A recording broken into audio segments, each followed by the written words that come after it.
Welcome you all to another episode of the Presidential Executive. What's going on? This your boy right here, JB. This is my boy El Presidente Rag.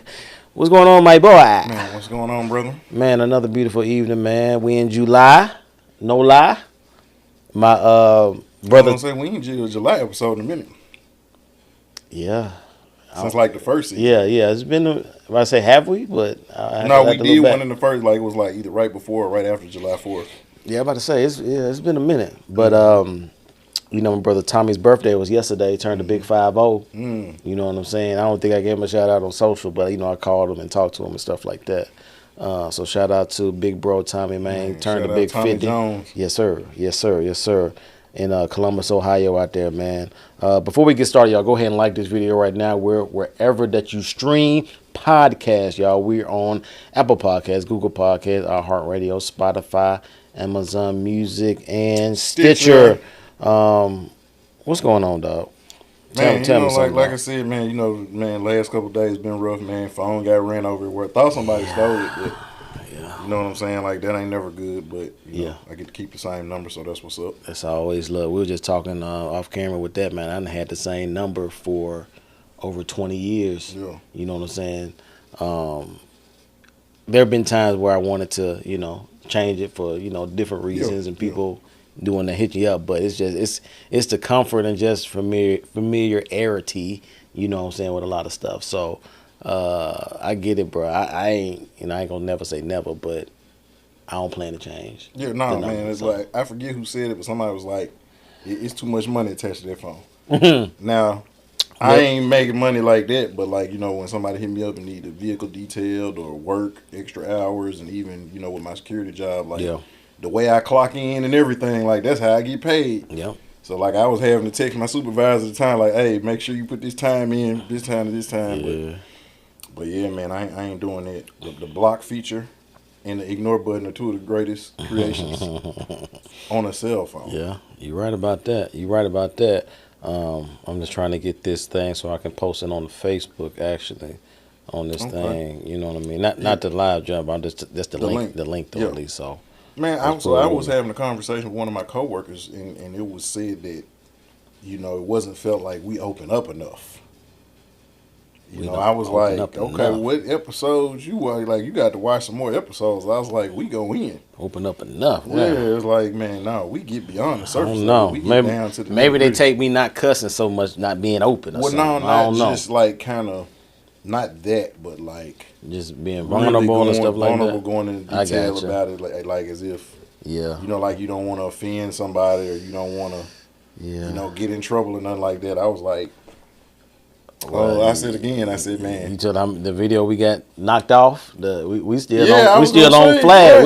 Like I was gonna say, like, man, you got to go back and watch. We flagged, actually. You know what I'm saying? Up until August, so. and I said I think we both open up to a degree that we comfortable with. I said it just depends on what the subject matter. But I said pretty much me.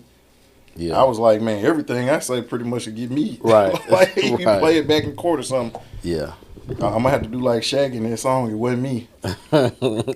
And you know, and a lot of stuff too. Like we always joke about it, but if we had the Patreon and put the off-camera conversations, that would be a whole deep. But then also, it's some discrepancies, stuff we talked with Mr. Andrew about offline. Like we weren't gonna put that on camera. Certain stuff that he told us about his experiences, and but and some stuff, we know people that watch and know we don't.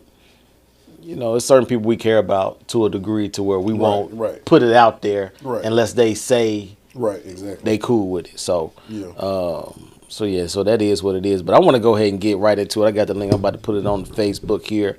You know what I'm gonna start with, man. And actually, I'm gonna start with Bronny James. Okay. You know what I'm saying? LeBron James' son.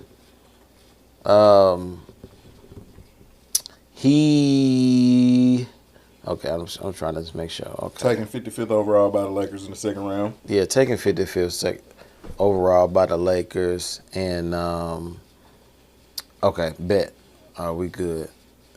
But, yeah, that whole thing with Bronny, just a conversation about it.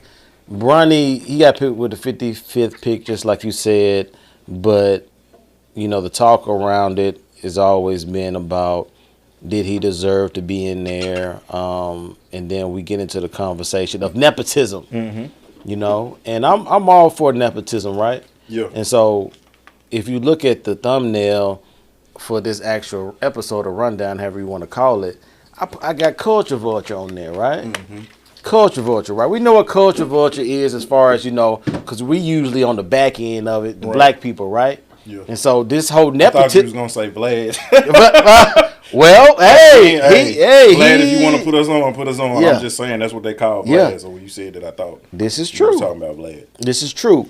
But Culture Vulture, as in, like, the nepotism that LeBron did to his son, that's kind of the Culture Vulture, because we didn't create it. Right. You know what I'm saying? We're not the ones that usually on that side of it, right? Yeah. So, you know, I put the Culture Vulture as far as, like, you know, little play on words with that. But I think Bronny, I think we talked about it on the show before, I think he's a real good player, has the potential, right? Yeah. You know what I'm saying? But I just thought that in the 50th pick wasn't like first round or nothing, but the fact that he even got drafted was I was fine with it. But I just don't like the cap when it comes to you pretty much playing in our face. You know what I'm saying? I don't know if you saw the press conference today with him and the Tennessee first round pick that the Lakers found out. Connect four. Because he's wearing number 4. That's why they made the joke. He is. So in that in that press conference, they were basically talking about Bronny said, "Thank you for giving me the opportunity." JJ stopped him. Was like, no, you earned this opportunity. Don't ever say that somebody gave you this and stuff, right? And so I just don't like when people play in my face. Like, if that's what you own, like, okay, let's do it, but don't dance around it. Like, people bring up, you know, I'm a Cowboys fan. You got Jerry Jones, who's all in the Cowboys organization, all his sons, right? Grandsons and stuff like that. He not making no excuses. He's not saying, you know what I'm saying? Man, I want to say, didn't Tony Romo marry his, like, granddaughter? Yeah. You know what I'm saying? So it's like, I'm cool with you using, you know what I'm saying, your leverage, your iconic status, your, you know, everything that comes with LeBron James to help your son out. You know what I'm saying? We all should be that fortunate or to do something to that nature, right? But I'm not going to sit in front of you and act like I had nothing to do with it. Like, given, like, I think you brought up before, it wasn't like Bronny out here averaging 15 points in college. You know what I'm saying? He averaged, I think, 13 points in high school. Right, you know, like right at 14. Or 13, 14, or something like that. So it's like, given certain numbers and stuff, you can be like, oh, okay, I can see it. But the dude averaged 4 points a game, 2 rebounds, 2 assists. And essentially played the minutes he played like almost a whole half. Yeah. He averaged 19.2 minutes a game. Yeah. So it's essentially like you're in there for a whole half. Yeah. So it's, you know, you got way more to say about it, but that's where I wanted to start off saying that I'm cool with LeBron James. A lot of people was getting on me because, you know, I said something about, you know, I was like, look, man, I'm for nepotism, but come on, bro. Like, don't be playing in my face. Like, you know, don't say that you didn't have anything to do with it or that he got there on his own merit. Yeah. You feel me? Like, come on, bro. No, I was going to say go in. You know what I'm saying? Like, you because it's like right now you spitting the high 16 and it's so fast. So I want you to keep rapping. I got some on. Yeah, no, I was going to say because, you know, I got some, but like, you know, like I said, no, you ain't got to, you know. Yeah. Nah, I'm with you. Because you know me, like my cousin got a podcast called Rag Rants, but I told him that should really be, you know what I'm saying, me, because but again, when you on one, you know, I'm like, hey, you got the hot hand, I'm gonna keep feeding it to you. Yeah. But I second that. I'm and I think I've said this before. Matter of fact, we got an episode coming out where I said I don't have a problem with nepotism getting you in the game, but it shouldn't keep you in the game. So like the fact that he got a fully guaranteed like 4-year contract, that's crazy. For a second round pick. For a second round pick. Now I didn't even mention that, but go ahead. Yeah, like that part. That part is like okay. Yeah. Because Dalton Connect ain't even got a fully guaranteed contract. And he was in the first round. Yeah. Like not for 4 years. Yeah. You know what I'm saying? Like so that part of it is crazy. The other part of, and it's funny that JJ said you earned this, and the irony is JJ, you didn't earn it. Now I'm not hating like JJ has Right. forgotten more basketball than I will ever know. Yeah. Again, we put this caveat out here. The only thing I will say is that we're not casuals. Yeah. And by casuals No doubt. meaning, we just kind of barely watch. We don't know. We could sit up and dang near tell you the whole roster of certain teams almost. Yep. Our basketball knowledge, football knowledge goes back almost the ages that, we've forgotten more basketball, football, tennis, golf, whatever than a lot of you all know. Yep. And so it's not just we only watch our team or root for our team. Like, we're invested in it. And then as far as athletics go, you have played a sport at a high level. At almost the second tier from the highest that you can go. Yeah. You know what I'm saying? For somebody to just actually play a sport, like, you took it higher than most people will ever get. Yeah. You know what I'm saying? So as a high level athlete, you could speak on that. Like, you have more athletic credentials than some of the people who used to play sports in college that are now analysts. Andrew, yeah. I'm dead. So, like, some of them, like, played a year and stopped, got hurt. Yeah. You played all 4 years in college. Correct. Yep. You know what I'm saying? Like we know we've rubbed elbows with some of the best in the city, some of the best in the state. You know what I'm saying? Like, heck, some of my family members, some of the best, still got records. So, we've sat around high level people. Yeah. Like, as far as, and I know sometimes y'all think we get critical, but, like, again, I coached with Keith Lee for 20 years. Yeah.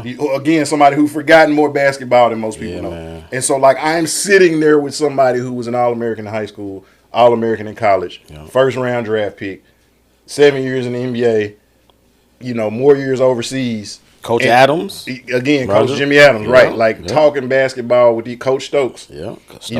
Again, talking basketball, Coach Ernie Prude had one of his sons played at Southwest under Amory when he was coaching there. Again, we know Amory. Maurice Mo Miller that's now at Arlington. Used to be like, we know and rub elbows and talk shop with these people. Yeah. So, again, knowing J.J. Redick's career, he was a dog in high school. He was All-American, like one of the greatest college basketball players ever. Yeah, no doubt. You know what I'm killing saying? That dude. He was killing that dude. And when he initially came in the NBA, it didn't look like he was going to be a bust when he first got with Orlando. He did. He looked like it. But he managed to play, like, I know he played more than 15 years. Yep. But since he stopped playing, he hasn't been on anybody's coaching staff. He hadn't been on anybody's video crew.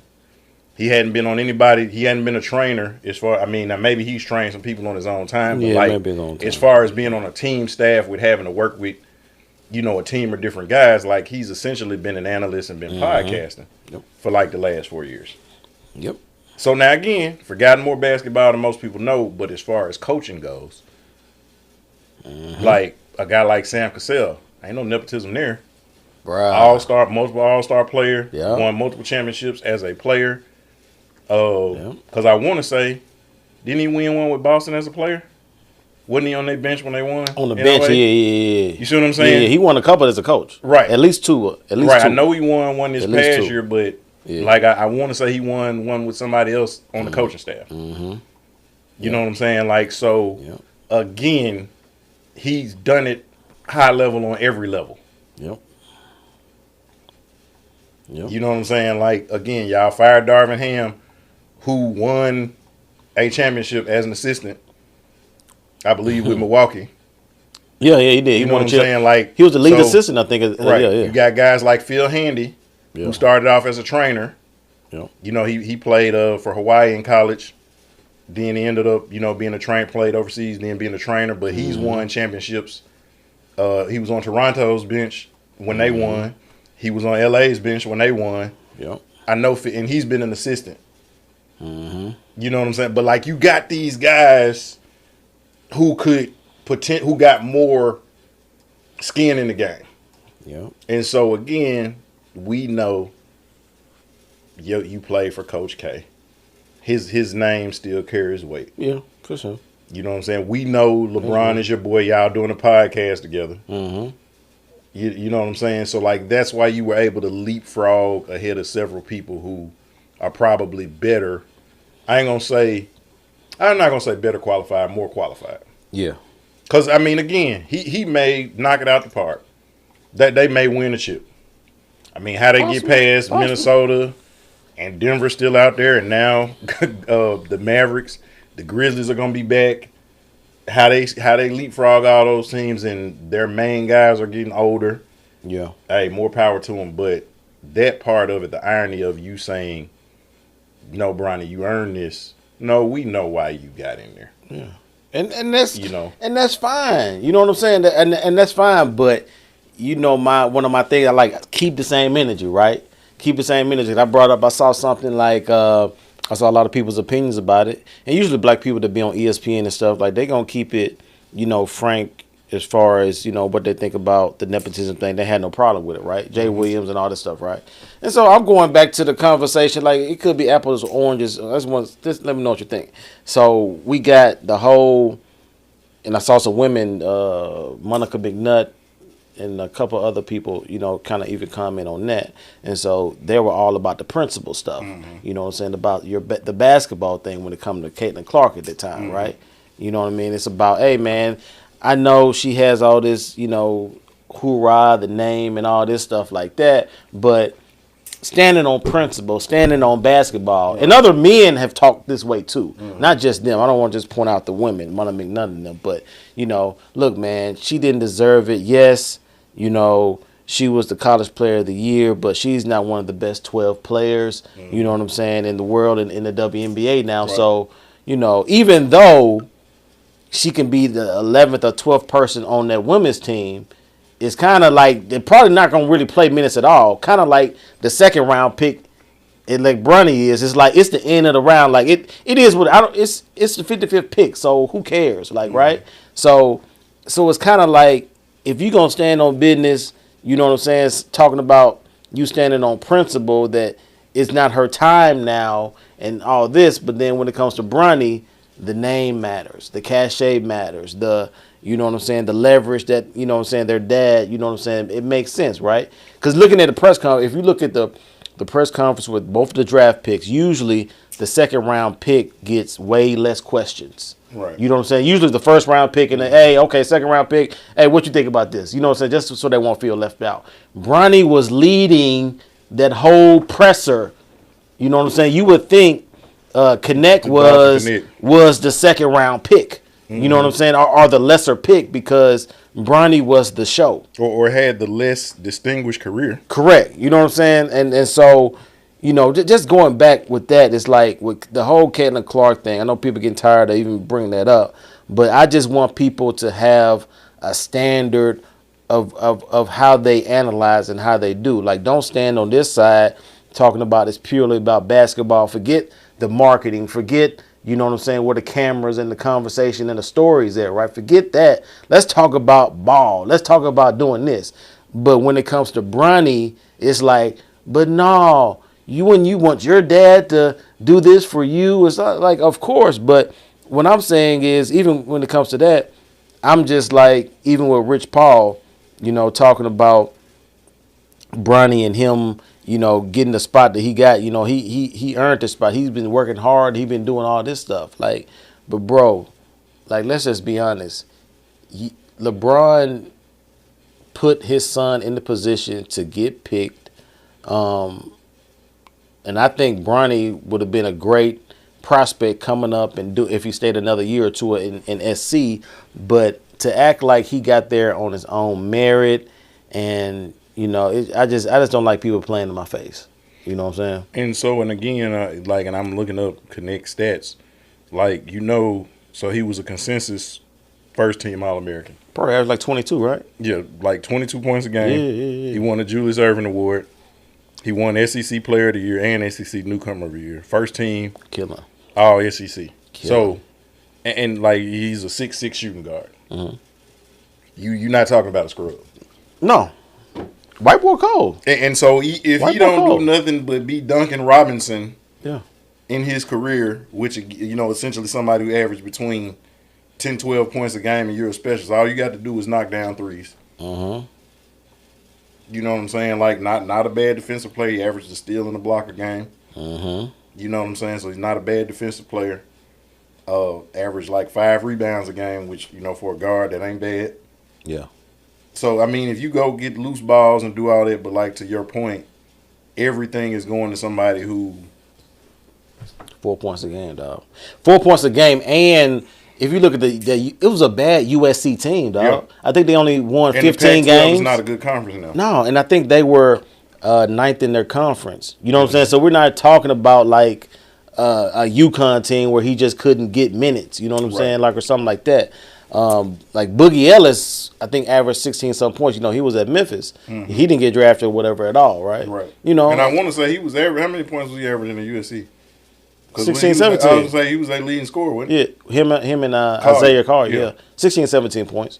So and like I said, I'm good. Like if I have the right to put the opportunity to put my son in something that I'm a part of, let's say we get this big media network or do something like that, we can put our kids into something, we gonna do it. Yeah. We ain't gonna apologize for it. You know what I'm saying? We gonna make sure that they do what they can, do what they do to, get some foundational education, you know what I'm saying, or whatever. But, we just not going to, be like, well, I ain't had nothing to do with that. Like, he earned it. Like, nah, nigga, like, this my boy. Part, I mean, like, to that point, like, if I was running a record label or something, and EJ or Toby come and say, hey, Unc, I want to rap, I'm probably going to listen to their demo before I listen to anybody else's.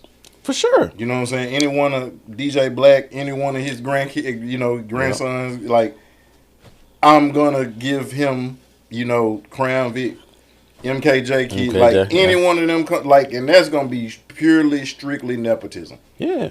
I would hope that if any one of my kids was doing something, like, if they wanted to, like,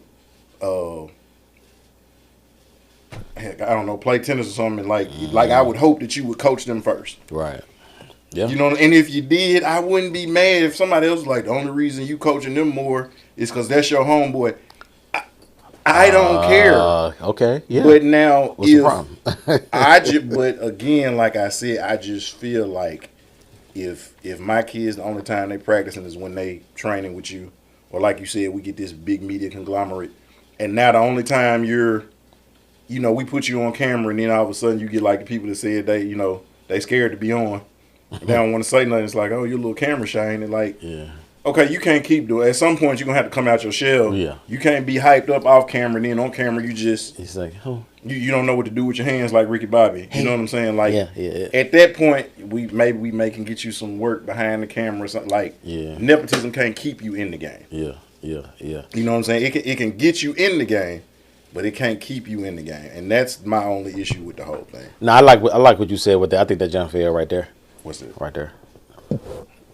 The cut right there. Oh no, it was the ice. I was ice. Oh, okay. Yeah, the ice was in the bottom. But no, I'm totally in agreement with you. Like, I have no problem with nepotism, giving Bronny a shot. You know what I'm saying? Like, he's the biggest name in the game. His dad, so he deserves to get a spot, but he don't deserve to keep that spot just because he's your son. And so.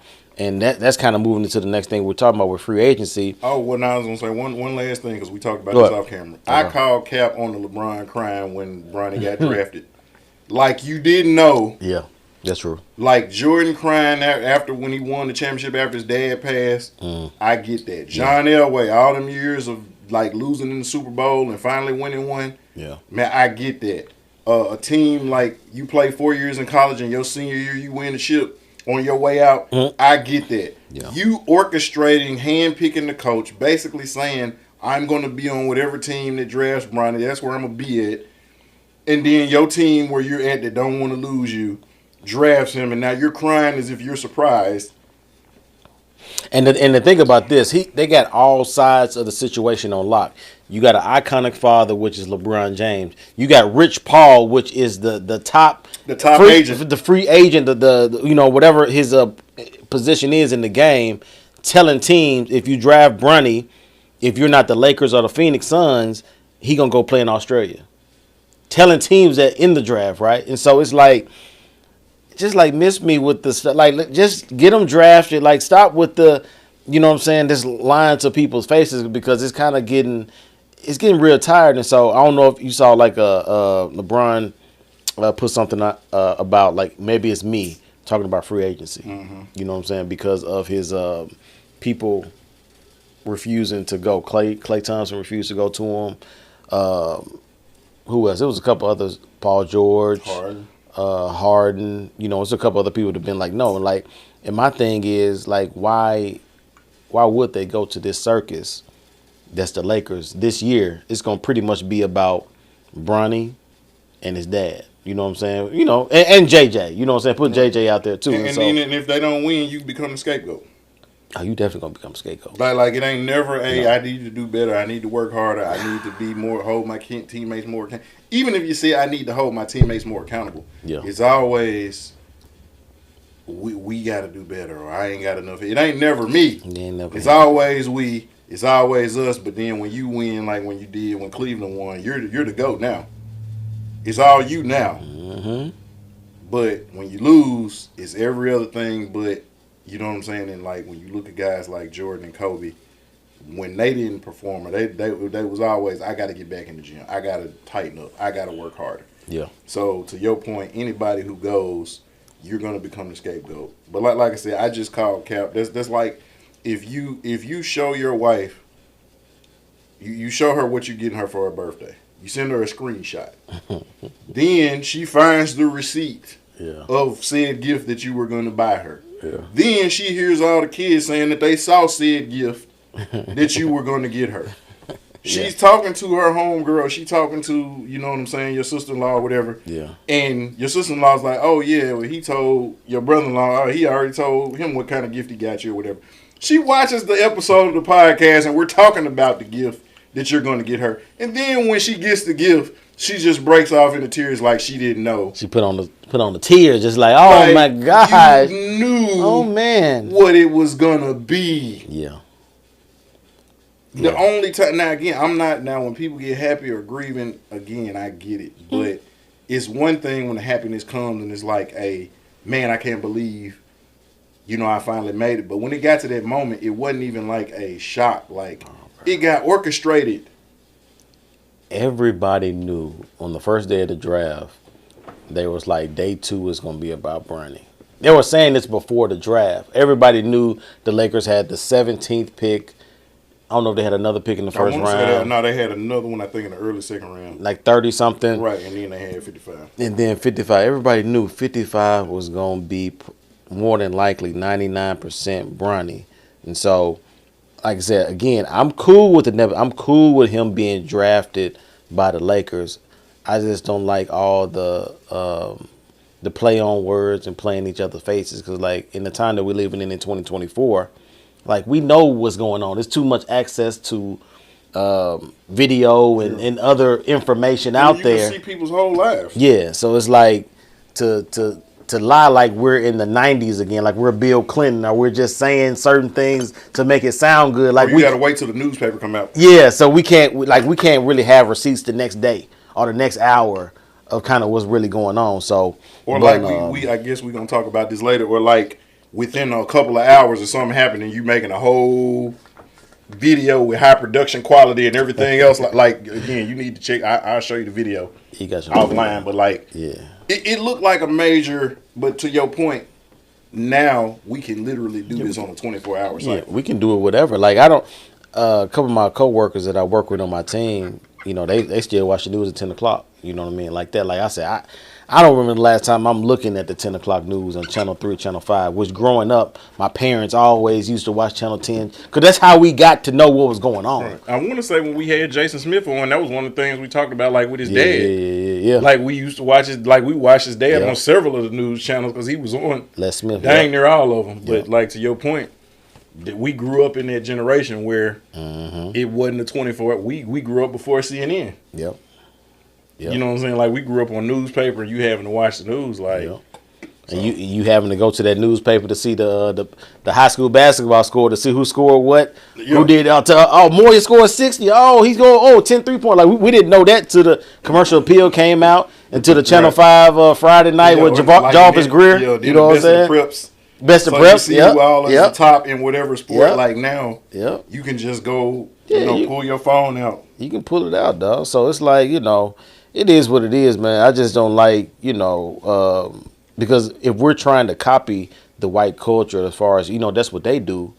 They don't apologize for it. They don't. They don't make excuses of well, my son, he got here on his merit. Like, no, this is my son. You know what I'm saying? Like, Man, it is what example, it is. And I know we got to get to No, you the good. next topic, but Yeah. like with FedEx, Fred Smith, his son that runs, not the one that's in the NFL, Arthur Smith, that's his son, the NFL The coach. coordinator, right? But he has a son that's like on the board of FedEx. But what he did with his son is he made him go through the whole company. So he started and because you was out there, I was out there, for 10 years.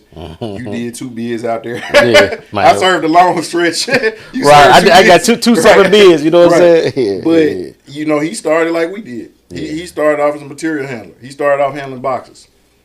You know what I'm saying? He had to drive tugs. You know what I'm saying? He had to drop off AMJs and LD3s and Contours and Simmons, and look, I know you getting PTSD because people when we say AMJs, people you don't getting know. Back. Like you think you finna get off work and then the AMJ pull up that you gotta unload or load. Anybody who works at FedEx knows what we talking about. Oh man! Or if you had, you probably know about this. Did you ever help out with a load team? I did. Okay, so if you ever had to load an AMJ on the plane, and then they find out the AMJ is bad. Yeah. And y'all got to take it off. And then they got to unload it into another AMJ. And then you got to go back and put, again, anybody who works at FedEx knows. But he did all of that, working in the has. And like I said, I did all this stuff. So, the dangerous goods with the dry ice. And you can't have certain chemicals, close to each other on the plane. They got to be so many feet apart. Yeah. He did all of that, senior managing. But he did that so he would know the way the company ran. But again, how fast he moved up. Nepotism. But guess what? Nepotism ain't keeping him there because he had to be there some nights in the rain, in the heat. Yeah, you know what I'm saying, in the snow. So he knows and he can identify with what people is dealing with, even if he may have only done it each thing maybe for only a year. He still knows. Yeah. He knows the grind. He can empathize with you and sympathize with you because he's been there. Yeah. And so it's definitely that something. part is a perfect example of nepotism getting you in the game. But that didn't keep him in the game. No, it shouldn't keep you in the game. And I don't know if you saw what Mace said about it. Mace was talking about this. He said, "Man, Kobe wouldn't let his son do that." He said Kobe would have let his son earned. You know what I'm saying? More of just like to your point, what you were saying. It's not even about you staying a year. You averaging 4 points. Yeah. It's like, okay, I could move you up into the NBA, but you ain't ready right now. You ain't ready right now. You feel me? Kobe's son probably been ready after high school. Yeah, I mean, because I ain't gonna lie, and that's the only thing I hate, man. Yeah. Gigi, I just hate that. Yeah, that's correct. Because she would definitely have been in the league. She was ready. Yeah, she would have been in the league. And she would, and I want to say now, because she was 13 when it happened. Something like she that. would have been 14 that year. Yep. So she probably would have been a freshman going in a freshman in college. She'd been 17 this year. Well, that happened in 2020? 2020. They died January 26, 2020. Yeah, no, that's what I'm saying. So I remember that day. She would have been turning 18 or... Yeah. So either she'd have been a senior in high school or a freshman in college, is what I'm saying. Yeah. Because she was... it was 2020. Because I remember that day vividly because we went to that... The Grizzlies were playing Phoenix. Mm-hmm. And so we went to that game that day. And so that's when they were doing... putting the ball down for 24 seconds, you know what I'm saying, waiting for the shot clock and doing stuff like that. So, but yeah, man, Mace was... Kobe wouldn't let it. He wouldn't let Gigi do that. Nah, that's what I'm like. So, it's levels to it, man. But at the end of the day, I salute LeBron. I salute Bronny for being in the position that he's been. But let's just keep it a buck. And for what it's worth, man, I hope he has a great career. For sure. He'll never be his dad, but I hope he has a great career, whatever that looks like for him. I hope he has a great, fulfilling career. And, I've never had any issue, with him. I mean, don't have issues with LeBron. I just wish, accountability and things of that nature. Yeah. I mean, like I said, again, Mount Rushmore players at the end of the day. Top 4, for sure. Yep. Tough. All right, we kind of move into this free agency deal, and so I just want to get on to like the bigger names. Also, I want to shout out the Grizzlies. You know what I'm saying? I got the Memphis hat on. You know what I mean? So I want to shout out Memphis Grizzlies for drafting Zach Edey. Yeah. You know, I'm good with it. I don't want to say I was ecstatic, but I think he feels the needs on the team. We need somebody to replace Steven Adams. We need somebody to relieve Jaren Jackson from playing the center position. So I think his game, his style of play, if he give us 8-8 and 2 blocks this year, we will be A1 with everything else we got. Now, as far as like the big names, we know Paul George went to Philly. Yeah. For 5 years, $212 million, which turns out to be about 53 or 54 million a year. So he getting paid good. Tobias Harris is out of there now. And so I think that with the 76ers, it's cool, it's sexy, but at the end of the day, Embiid is the guy. Mm-hmm.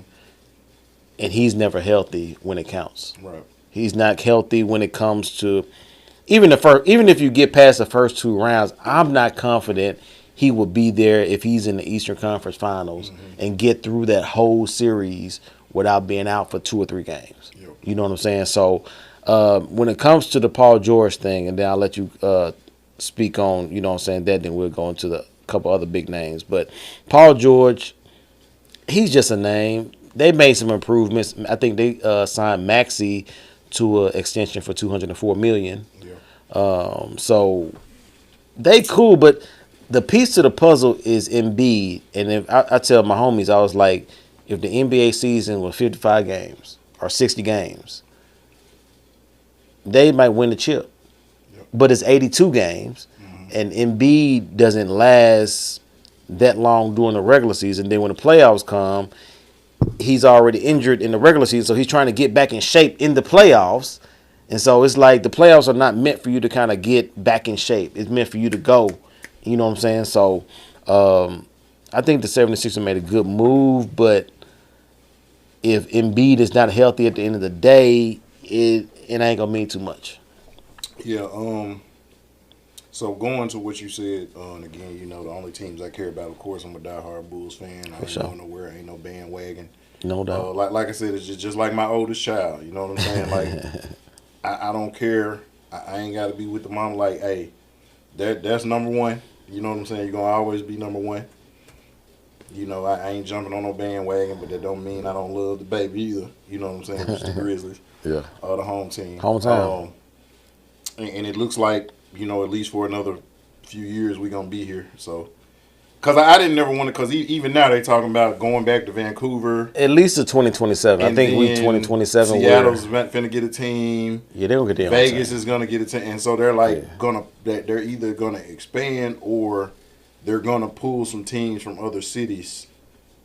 Yeah. And you know what I'm saying? Basically, St. Louis has always been a big basketball market. Yeah. And I want to say those are the 4: Seattle, St. Louis, Vegas, and Vancouver. Yeah, I think. Oh, and then there's a team in Mexico too. They want to put in Mexico. Want to get them.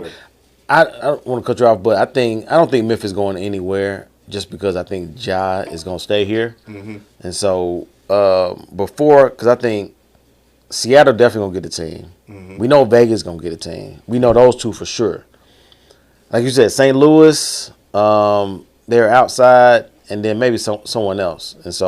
And I think they're going to realign stuff and put Memphis like in the East. Which, yeah, they should be anyway. Yeah, Memphis going to be in the East once they get the other teams. I mean, like how we ended up in the West, I don't know, because we're where the Mississippi River runs through is closer towards the East than it is the West. Isn't it kind of in the middle? It kind of looked like the cutoff is because if you look, every team, if you put a line in the whole country with Nashville, everything to this. I want to say maybe no. Milwaukee from Milwaukee and Chicago. Man. Yeah, Milwaukee, Chicago, Indiana. They're all to further west than we are. Now maybe the way the map looks is off, but like if you look at a map, I want to say at least 2 of those 3. Yeah, my bad. Now that I don't think you do a map, but I think they just did it like with teams as far as like when Memphis came into the league, Vancouver was always in the West. Right. And so And when that's why Vancouver, they they kept us in the West because Yeah, of right. because of Yeah, 'cause Vancouver. I was gonna say, they kept that didn't make, like, when Yeah. you said we should be, they probably gonna move us to the East. They can That's put what us got me thinking. Yeah. But we know- now, Yeah. I like the Edie pick. Reason being because the only other places you were gonna go was either SARS or SAR. I said SARS. SAR, Alex SAR. Forgive me, Alex. I didn't want to say you're the. That's the center, right? Yeah. 7-1 Yeah, dude? from France. Yeah, okay. Well, he's from somewhere else, but he played in France. Yeah. And SARS is another COVID, by the way. It's just not COVID-19. It's a COVID 17 or 14 or whatever. But Yeah. I digress. Don't want to get us another video block. Man, what? But so he was the number 2 pick. We didn't have that pick, so unless you're gonna trade, you're not gonna get Alex R. The next one would have been Klingon from Connecticut, UConn. Again, And that's who we were slated to maybe get. So unless you're gonna get SAR or Klingon, and you can maneuver, and I want to say that we're trying, but Edie was the next big thing. Yeah, definitely. I want to say the proven commodity is Edie. Oh, for sure. So let's just 2-time player of the year. Let's just say he does 40% of what he did in college. Let's say he's not even half of the guy he was in college. 40% of 25 is 10. Yeah. Right? Yeah. So if he gets 10 rebounds and then what you said, 10 points, and then you said 8. Again, he had 13 rebounds. Yeah. 40% is 8. Yeah, it'd be about 6, 7, 8. So if he got 10 and 8, which is 40% of what he did in college, and that's all he is. Yeah. But if he's 10, 8, and 1.5 blocks, which is almost 2 blocks a game. Yeah. Because Jaren's going that's another 2 blocks a game. He going to get that by himself. Gigi, what's his last name? Jackson. Okay, he's a Jackson too. Yep. He gets another block a game. Yep. You see what I'm saying? Again, we got a good defensive team. Yeah. Actually, Bane is not bad defensively. He getting better. Smart is not great defensively. He's good. Then, like I said, Gigi Jackson is very good defensively. Jaren Jackson is great defensively. Yeah. So you got 2 all NBA guys in Marcus Smart and Jaren Jackson. Yeah. And then you got a fringe guy in Gigi as well as Bane. Yeah. And then you put Edie. If they had an all defensive third team, I'm pretty sure he could be on that. I like the pick because Memphis needed a center. They needed somebody who's a bruiser, take up space. He's not Hasheem Thabit. You know what I'm saying? Yes. Say that. Didn't play ball like that. No, and bro. for people who they two different players. Hasheem Thabit smoked 3 packs of cigarettes a day. And that's from an inside source, somebody who's with the Grizzlies. He had a 3-pack because they could not get him to stop smoking cigarettes. Wow. And so when they talked about his motor and it wasn't that his stamina's bad. Now again, he was 7'2", so your lungs are bigger. But 3 packs, that's crazy. I ain't they didn't even smoke 3 packs in the '60s when you used to could smoke at work. Yeah. You know what I'm saying? Your job in the '60s, somebody would have been in the base. Yeah. JB, I need you to. They'd have been talking to you, blowing smoke in your face. Yeah. Like in the mail trucks. And the older ones, we actually got the little cigarette thing where you can put the ashes out, the ashtray. In the square mail, in the LV, we got the ashtray in there because the mailmen used to smoke cigarettes. That was Hasheem Thabit. Dang. So it's a difference. If Edie is 40% of what he was in college, which would be 10, 8, and 1.5, that's gonna be phenomenal considering Ja's gonna be in the 20s.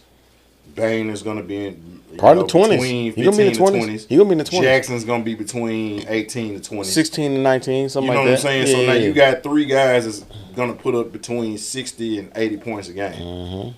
So that's another 10. That's 90. Yep. You're not counting with Smart and D-Rose. Vince Williams. Right. Yep. All these other guys we got. Yep. That was a great pick, especially if he's utilized the right way. Yep, I like that. So I wish him the best. I hope he does well. I hope Memphis don't turn him out. I would say stay away from pork and white women, but for Edie, stay away from pork and black women. Oh, he gonna be on it now. Yeah, I already know. No, Man, big 7'4". They say They're gonna be asking. They're gonna want to see what 7'4" look like. They say he like to eat too. You know what I'm saying? Probably both ways. You know what I'm saying? Now check this out. This ain't, so I've always, this is probably not gonna happen, but if Memphis could get, because this would be their AAU team, if Memphis could get R.J. Barrett and Zion, Memphis will win the championship. Oh. But I'm gonna tell you why. Because RJ wouldn't have to do. RJ could just run point. He plays decent defense. Ja could focus on scoring all the way. Yeah. You'd have Zion. Zion could actually play the 4. Yeah. You could play Bane at 3. You have RJ, which is a taller point guard. So then they'd be a matchup nightmare because depending on the height of the point and shooting guard of the other team, you could just swap him and Ja on who you're guarding on defense. And then starting, you keep Jaren at the 5 starting, but then in the mixing lineups you could bring like an EDN. Then you got D Rose and Smart. Then I think about D Rose and Smart coming off the bench playing the 1 and the 2. Yeah. So again, you still got defense in coming off the bench. Yeah. Like I said, now if that would happen, that's my GM hat. Yeah.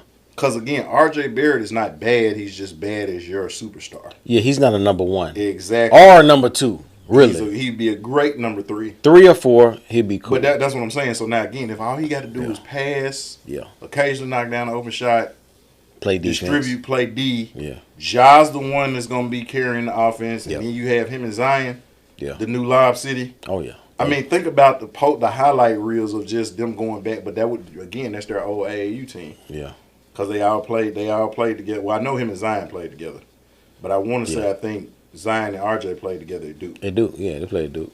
So like, if they could somehow manage to keep the majority of the team and get those 2 guys, Memphis will win the championship. Man, look, you speaking there, but that ain't gonna happen. And then so the Paul George trade, the only thing I don't like about that is Paul George is 100 years old. Yeah, man, that's a lot of money. 35 in basketball years, like everybody ain't LeBron. Yeah. 5 years, that means you're expecting him to play at this level when he's 40. I don't see that. The last few seasons, misses anywhere between 10 to 20 games. Yeah, he gonna miss some games a season, and then you got Embiid who misses all these games. Yeah, man, it would be really good if they had kept Nerlens Noel and Jahlil Okafor right about now. Nerlens, I remember Nerlens was a cool little role player though. You got your centers are Joel Embiid, Jahlil Okafor, and Nerlens Noel. Yeah. If Embiid gets hurt, now Jahlil becomes your guy. You got Maxey, who's a shooter. Tobias, well, he's gone now, but Tobias was a shooter. So that means Jahlil, he's going to post up, which he played good posting up. It's just this new, your center got to be able to shoot threes crap. Yeah. You know what I'm saying? Like, but if you play him in the post, like nobody was guarding Jahlil in the post.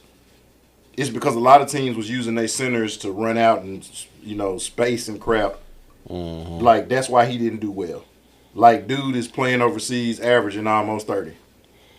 Because can't nobody stop him on it. But now, and then Nerlens come in. Nerlens is just a block party. Yeah, he's a block party. That's all he's doing. Offensive he's rebounds. And stealing. Yeah. And rebounding. Yeah, offensive rebounds. But, again, Embiid is going to be hurt. So, they're going to get burned. Yeah. And, again, they got certain roles. You're not looking for Nerlens to score. Nerlens, you can take him outside because he ain't shooting. Yeah. You see what I'm saying? So when you pop him out to clear the lane out for your guard to slash or whatever, and when your guard slash, he's just going to crash for the offensive rebound or whatever. But again, you would have had your centers in case, like what happened. And Embiid had those injury problems coming out of Kansas. Yeah, so Embiid the key, bro. Go ahead. No, I was saying Embiid the key. Because even though Paul George is an upgrade from Tobias Harris, you know what I mean? It's like we don't look at Paul George as like a difference maker to take a team by himself if he has to, assuming Embiid is not going to be there. Right. You know what I'm saying? So Embiid is a key. If Embiid is not there and healthy during the playoffs, it's like it's going to be the same story. Like it looked good on paper. You know what I'm saying? It looked good on paper. You know what I'm saying? I'm trying to see who they got on their bench. Melton is gone. He went to the Warriors. Right. The Warriors just signed him. No, the Warriors. Yeah, we got to get to the Knicks. Yeah, the Warriors yeah. are definitely So moving on to the Warriors, Klay Thompson left. He's going to Dallas. Salute to you, Klay. Yeah, salute. 3 years, $50 million. I mean, 50 million. Mm-hmm. 3 years, $50 million. He actually turned down the 60. Warriors. No. The Lakers was going to offer him 60. Oh, they were? It was, yeah. So he would have made more than what he would have made in Dallas. Yeah, I wouldn't go to the Lakers. I wouldn't stay in California because for one, he know how them taxes are in California. You know what I'm saying? You go to Texas, no state tax. Yeah, no state tax in Texas. Just like playing in Memphis, no state tax. Yeah, you know what I mean. So Klay going from the Warriors to the Mavericks, for one, I think is a great fit for him and his style of play as far as catching and shooting goes. For two, he clearly had a rough patch with the organization with the Warriors because the Warriors offered him 2 years, $48 million. But, you know, he didn't want to stay there because he thought, just from reports, I'm listening to Woj and the big guy, the white Brian dude. Windhorst. Windhorst, yeah. And so they were saying that he didn't want to stay because they didn't want to give him the money like they gave Draymond the past year, because I think Draymond was a free agent this past year, last season, and so I think $24 million for 2 years, like $24 million each year. And he getting 16 each year in Texas, but like you said, the taxes kind of make up a little bit with the money part. So essentially, you still, let's just say 40%. What's 40% of 24? 40% of 24, you probably talking about 14?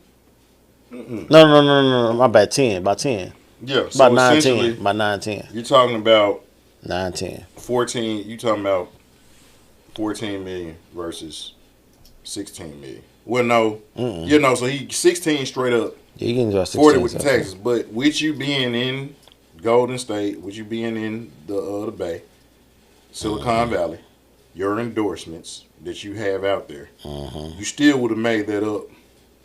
Yeah. So essentially, you're playing for the same contract. My only thing is that since his injury, essentially, Draymond has gotten worse offensively. But the things he's done defensively, he's still able to do. Yeah, he's still the anchor of that team. Right, and then the vocal leader and all of that, like I said again, he can't replace nobody at no point guard position. Yeah. He's not better than anybody playing the three. But he's like Wolverine. He's the best he is at what he does. But they need Draymond. Like if you look at the big three between Klay, Steph, and Draymond, and if you had to take one out, I would probably take Klay out because Draymond, he's twofold. He's an enforcer, and also he's your defensive anchor and your defensive point guard. Well, since the injury, Klay, his shooting hasn't necessarily dropped, but his ability to run and cut and catch and shoot has been affected. Yeah. Now, stationary target, you know what I'm saying? Like maybe off the dribble. Yeah. He still got that, but like the way he was able to kind of do like Reggie Miller or Rip Hamilton back in the day, run off screens and stuff like that, he ain't doing that. And then defensively, arguably at points during their dynasty, at some points he was their best defender. No, definitely he was. Doing their first couple of championships. Now, I would say Draymond was their most versatile defender. Yeah. But as far as locking somebody down, Klay could lock somebody down. Yeah, Klay was that dude. Klay wasn't just disruptive; like he could lock you down. Yeah. Since his injury, and he had a couple of them back to back. He hadn't been able to do that. And so, to your point, if I'm going to pay you this kind of money, and for me, I just feel like sometimes, if I'm going for legacy, and ultimately once it's over with, you can say, well, I want to get all the money I can while I'm playing. I feel like you take a guy like Gilbert Arenas. Gilbert Arenas doesn't get hurt. Gilbert Arenas is a Hall of Famer. Like, and a lot of people gave me flack for this. You look at Gil's numbers. Gil played a shorter time. He got better numbers than Penny. Yeah. A lot of people didn't want to hear that, but they got the same number of All-Star appearances. They got the same number of All-NBA appearances. Gil got better assist numbers. He got better steals numbers. He has less turnovers. Yeah. I think he almost led the league in scoring one year. Right. 29, 30 points. Like, the only thing is that Penny actually played in the finals in his playoffs. But again, when you look at it, outside of the finals appearance and the Eastern Conference finals appearance after that, Penny was done in the first round. Now, Gilbert, first and second round all the time. But Gilbert was somebody who took the bag, which is what a lot of these players are on. Let me get my bag. Yeah. But I get it. if Gilbert had the legacy, Gilbert wouldn't be doing Gil's Arenas right now. Gilbert would be coaching right now. Gilbert would be on ESPN right now. Yeah. Probably an analyst. I mean, because aside from his cabin for LeBron, he's actually a phenomenal analyst. Yeah. Yeah. For the like, anytime he's not talking about LeBron, like, he be on point. Like, when he started talking about LeBron, like, then you can see where the cap comes in. Right. But the problem is a lot of these players are so short-sighted. You're playing checkers instead of chess. You get in the bag right now. But imagine the money he could command when getting like a Tom Brady contract. Yeah. You see what I'm saying? Yeah. Like, could you imagine him and Stephen A. going back on First Take? Because I promise you, he would be better than anybody Stephen A. got going back and forth with him right now. Yeah, no doubt. Because you see what he's doing with Nightcap. Yeah. And and Shannon smart, because Shannon was like, ESPN ain't got to bring you in, I got you. Yeah. But, like, you look at a guy like Clay, he got to get the bag right now. Because Clay's not. Now, again, maybe he got a whole personality we don't know about. But Draymond finna be a whole analyst when he get done. Oh, yeah, no doubt. No doubt. Draymond is going to have a whatever long it is, career. Yeah. He going to be like Chuck. He going to be like Shaq. Yeah. And then he going to have the championships, the defensive player. He going to have the credentials to talk his smack. Yeah. Draymond is going that way. If JJ wouldn't have gotten the coaching, JJ was going to do the same thing. Clay, he's going to ride off into the sunset, so I get it. Yeah, I thought Clay, it was a good breakup. You know what I'm saying? Even though you don't like, seeing a team that iconic to kind of break up like it was. Obviously, it seemed like it's on bad terms, kind of how they split up. But the white boy they got, Punkowski, he coming. Like, dude is not. That's why he was taking Clay's minutes. Right. You know what I'm saying? So you don't want to stunt his growth. Right. Kuminga, you don't want to stop. You know what I'm saying? So then they signed it was a good breakup. Carl Anderson. Kyle Anderson. Anderson. Yep, they signed I'm Kyle sorry, Anderson. I be watching wrestling. Yeah. Carl Anderson actually a dude to be one of the good brothers. But and they got Melton too. Right, Melton. They got Melton. Yep, they got Melton. Oh, so yeah, they good, actually good role players. They got some good role players. And they still got Wiggins. Right. They still got Wiggins right now. He a good. And they second, got rid of Chris option. Paul. Yeah, they waived him. Who's gone to the Spurs now. That's a good move. To play with Victor Wembanyama. That's gonna be nice. Who else did they draft? That's gonna be nice. Castle. Yeah. The dude from UConn. Yeah. The big point guard, 6'6" point guard. Yeah, so who's better to mentor him? Yeah. That was CP3. That was a chess move by the Spurs. I like that. And another kind of big move, I think it was like a trade. DeJounte Murray got traded to New Orleans from Atlanta. Yeah. So he's going to New Orleans now to team up with Zion and Brandon Ingram. And they still got, what's the name on it? Who? CJ. They still got CJ. That's the two guard. Yeah. CJ at this point in his career. And he's actually done a good job as an analyst. So he got a whole other career I didn't know he was going to have. Yeah. He was on ESPN. He was on First Take, I think, a couple of days ago doing that. And then the big one. What's that? Don't forget about the big one.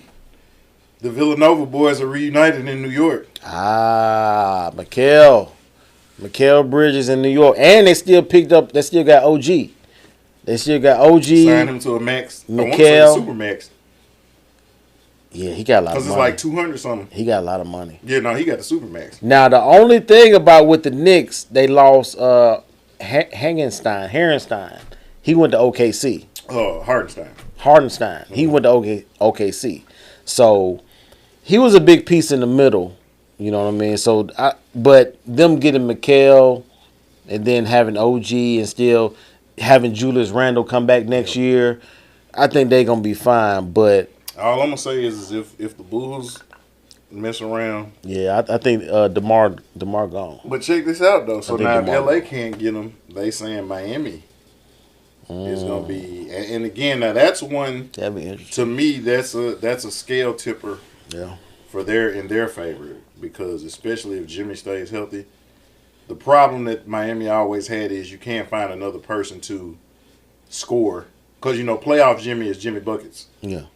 But like when he's playoff Jimmy, you don't have like sometimes like because then they kind of double team Bam, and so who else is getting those buckets? Yeah. So now if you get a DeRozan, that's a certified bucket getter. Yeah. And they got enough 3-point shooting with Tyler Hero, Duncan Robinson, the dude they picked up from Charlotte, Terry Rozier. Yeah. And then Jaime Jaquez Jr. Yeah. Like again, a lot of 4-year guys don't come in, but I mean he dang near Kevin Love back. Was second in Rookie of the Year vote behind Wemby. Yeah, you talking about the dude from UCLA? Yeah, Hispanic guy. Yeah. He had a good rookie year. Played phenomenal, and everybody's like, "Oh, dang!" But again, Miami know how to pick guys. Yeah, and he's a heat culture guy. Yeah, and they picked up a dude in the draft, a big dude, Khalil Ware from Indiana, big 7-foot dude. I think they're gonna turn him out. And so now, if that's you actually got a starting center, and Bam can play the 4. Put Bam at the 4. That'd be different. That'd be different. What we got next? Because I know you got some interesting stuff. Man, this past weekend, the BET Awards was came on, and usually over the past 8 to 10 years, bro, like I remember being at TSU or even moving back here to Memphis. I always waited on the BET Awards because you had Will and Jada hosted one year. Mm-hmm. You had Jamie Foxx. Yeah. And a couple others. So it was always kind of like a star-studded event, and it wasn't like kind of as crazy as award shows are now. Yeah. You know what I'm saying? You actually had hip-hop stuff. You had you know what I'm saying? You had other people coming. So without telling you off camera, the thing that kind of made me even remember that it was even coming on was I follow Lecrae on social media on Instagram, and I saw him post some pictures of his outfit on the red carpet and stuff like that. So I'm like, okay, it must be the night. So I looked at it. So I was like, okay, I heard Will Smith is coming out with a brand new song. Okay, so I'm intrigued on that because we know that he's on his restoration tour, you know what I'm saying, to fix his image and likeness and, you know what I'm saying, and all this stuff. But the Bad Boy, he been doing pretty good so far. I don't know if you've seen the Bad Boys movie, but he did good. He did good. So so I was interested on that. Usher was having a tribute, given to him. He had a Lifetime Achievement Award given to by the BET Awards. And just some, those were the two main things I was looking for, right? And so, and I heard Glorilla was performing as well. So shout out to Glow. Yeah. Glow, you know what I'm saying? Memphis. North Shout Memphis, actually. Glory, hallelujah. Yeah, I know. That's a middle name, right? It's a middle name. So the BET Awards come out so I'm looking at it. I actually looked at some of the red carpet. I'm seeing, some of the people coming up and just talking. So I'm like, I'm getting the vibe. They had Terrence J out there, kind of doing his thing. And so Megan Thee Stallion was the first one to perform, coming out, starting the event, right? She doing her thing. It is what it is. We know Megan, you know what I'm saying, bounce for the ounce, you know what I'm saying? And so she did what she did, of course. You know what I mean? But going to the stuff that I was really cared about was, okay, we could start with the Usher performance. The Usher tribute, that is. The Usher tribute was, I didn't think it was that good. Like, I liked how it started off because Childish Gambino, even though he's not a staple in the R&B game, he has a nice voice. And so I thought personally that he killed his part on that. And so I was looking like, okay, they kind of got Childish Gambino to kind of started off. And then I saw Keke Palmer, which I thought, her and Usher got a thing going on where they were, going back and forth with their significant other, you know what I'm saying? And, I thought that was cool, but then I just thought it was way too many women artists to give Usher a true tribute, right? Because what does Summer Walker have to do with Usher? Like, what does Lotto was up there singing? You know what I'm saying, with the rapping it. But I'm like, why is Lotto on a Usher tribute though? Like she was doing, yeah. You know what I'm saying? Like, why couldn't you get? I talked about why couldn't we get Justin Timberlake to show, pay homage? Tank was on the pre-show on the red carpet. Why couldn't you get Tank to, you know what I'm saying, to do something or a rendition of something that Usher did? Why couldn't you get Bruno Mars? Why couldn't you get Trey Songz or somebody? You know what I'm saying? Or Sam, remember Lil Sammy from Atlanta or something? Yes. You know what I'm saying? Like, yes. I'm just like, it was so many other. I mean, Chris Brown, obviously. You could have got Chris Brown. Exactly. But it's like, is it that much hate between each other, or not enough respect to be like, okay, we're gonna put this stuff aside. He's a legend in the game. Let me, sing one of his songs, to show him love. You know what I mean? Like, I just thought it was way too many women performing his records that didn't have anything to do.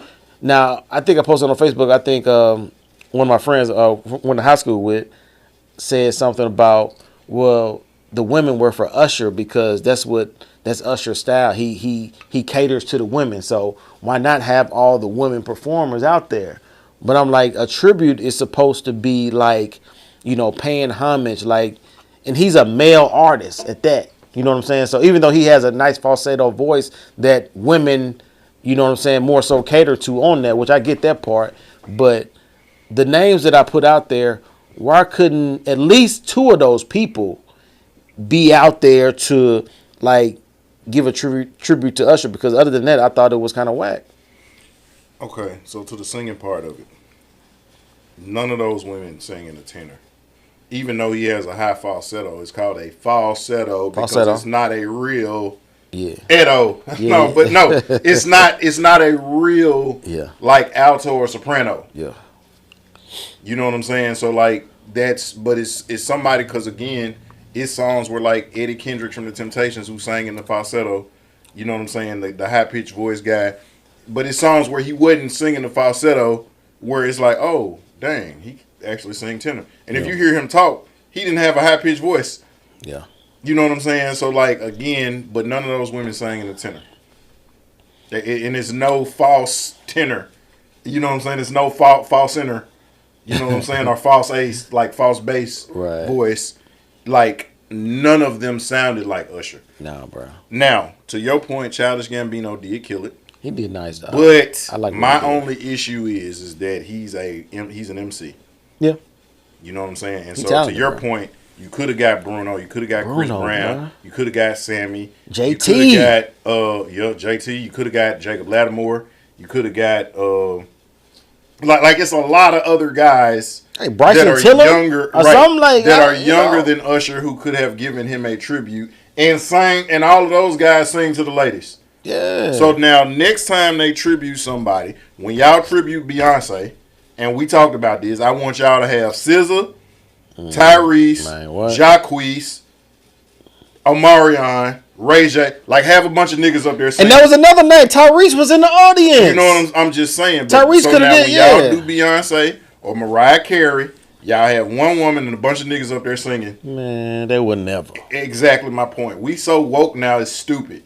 Crazy. You know what I'm saying? Like that's like doing a tribute to Michael Jordan, and everybody you got Scottie Pippen, and then everybody else is Tom Brady, Joe Montana, Jerry Rice, Bo Jackson, Deion Sanders. You got a bunch of football players and Scottie Pippen doing the tribute to Michael Jordan. Yeah. Or that's like having a tribute to Tom Brady, and you got Gronk, and then you got the Stanley Cup winning hockey team that just won. Like, what do these? Yeah, they all play sports. They're all athletes. What do these niggas know about football? Man. You know what I'm saying? Or with the Jordan case, what do them niggas know about basketball? Right. None of you women sound like a man singing it. And I don't know what the hell Tiana Taylor and the other chick was Tiana. doing. Yeah. I remember. I forgot about that. Like they was doing Dancing with the Stars or something. Like I don't know. Like I don't know what. I was so distracted. I wasn't even listening to the song. I was so distracted by the Dancing with the Stars stuff. Right. I was waiting for Alfonso Ribeiro to come out and start hitting the Carlton. The girl from Florida Tree did the job. Right, and Marsha Ambrose. Yeah. Now the only good things I will say is that number one, Chloe Bailey has never and will never have done any wrong in my book. That's your girl. I forgot about that. Man, Chloe. That's your girl. Chloe, and she don't even go like Chloe Bailey. She's just Chloe now with the little accent marks over the E. Yeah. Like, salute to Chloe Bailey. Mm-hmm. She sits on my Mount Rushmore of those women who could do no wrong. You hit the like button? Oh yeah. I be seeing your name. I see your name on it. I see every picture. I see her followers. Huh? I'm one of her followers. I'm one of her fan page. No. I go on her page sometimes. Yeah. And I see 77th Street Rag right there. She has a I forget what we call, but I'm one of Chloe's. I'm in like her. You in the top 10? Yeah. Oh yeah. I'm one of her top fans. And I did not realize how much I like Coco Jones until the BET performance. Yeah, I forgot about her. Now again, I'm like, oh, okay, that's the new Hillary. You know what I'm saying? I'm digging the chocolate and everything. You know me, I love me some chocolate. Yeah. But like, I didn't realize how much I like Coco Jones. Yeah, Coco cool. I did not realize. She can sing. All I'm gonna say is salute to God and your mama, because Coco Jones. But because I wasn't listening to the song. I mean, when she stepped out, I was like, who's? I'm like, oh snap, this.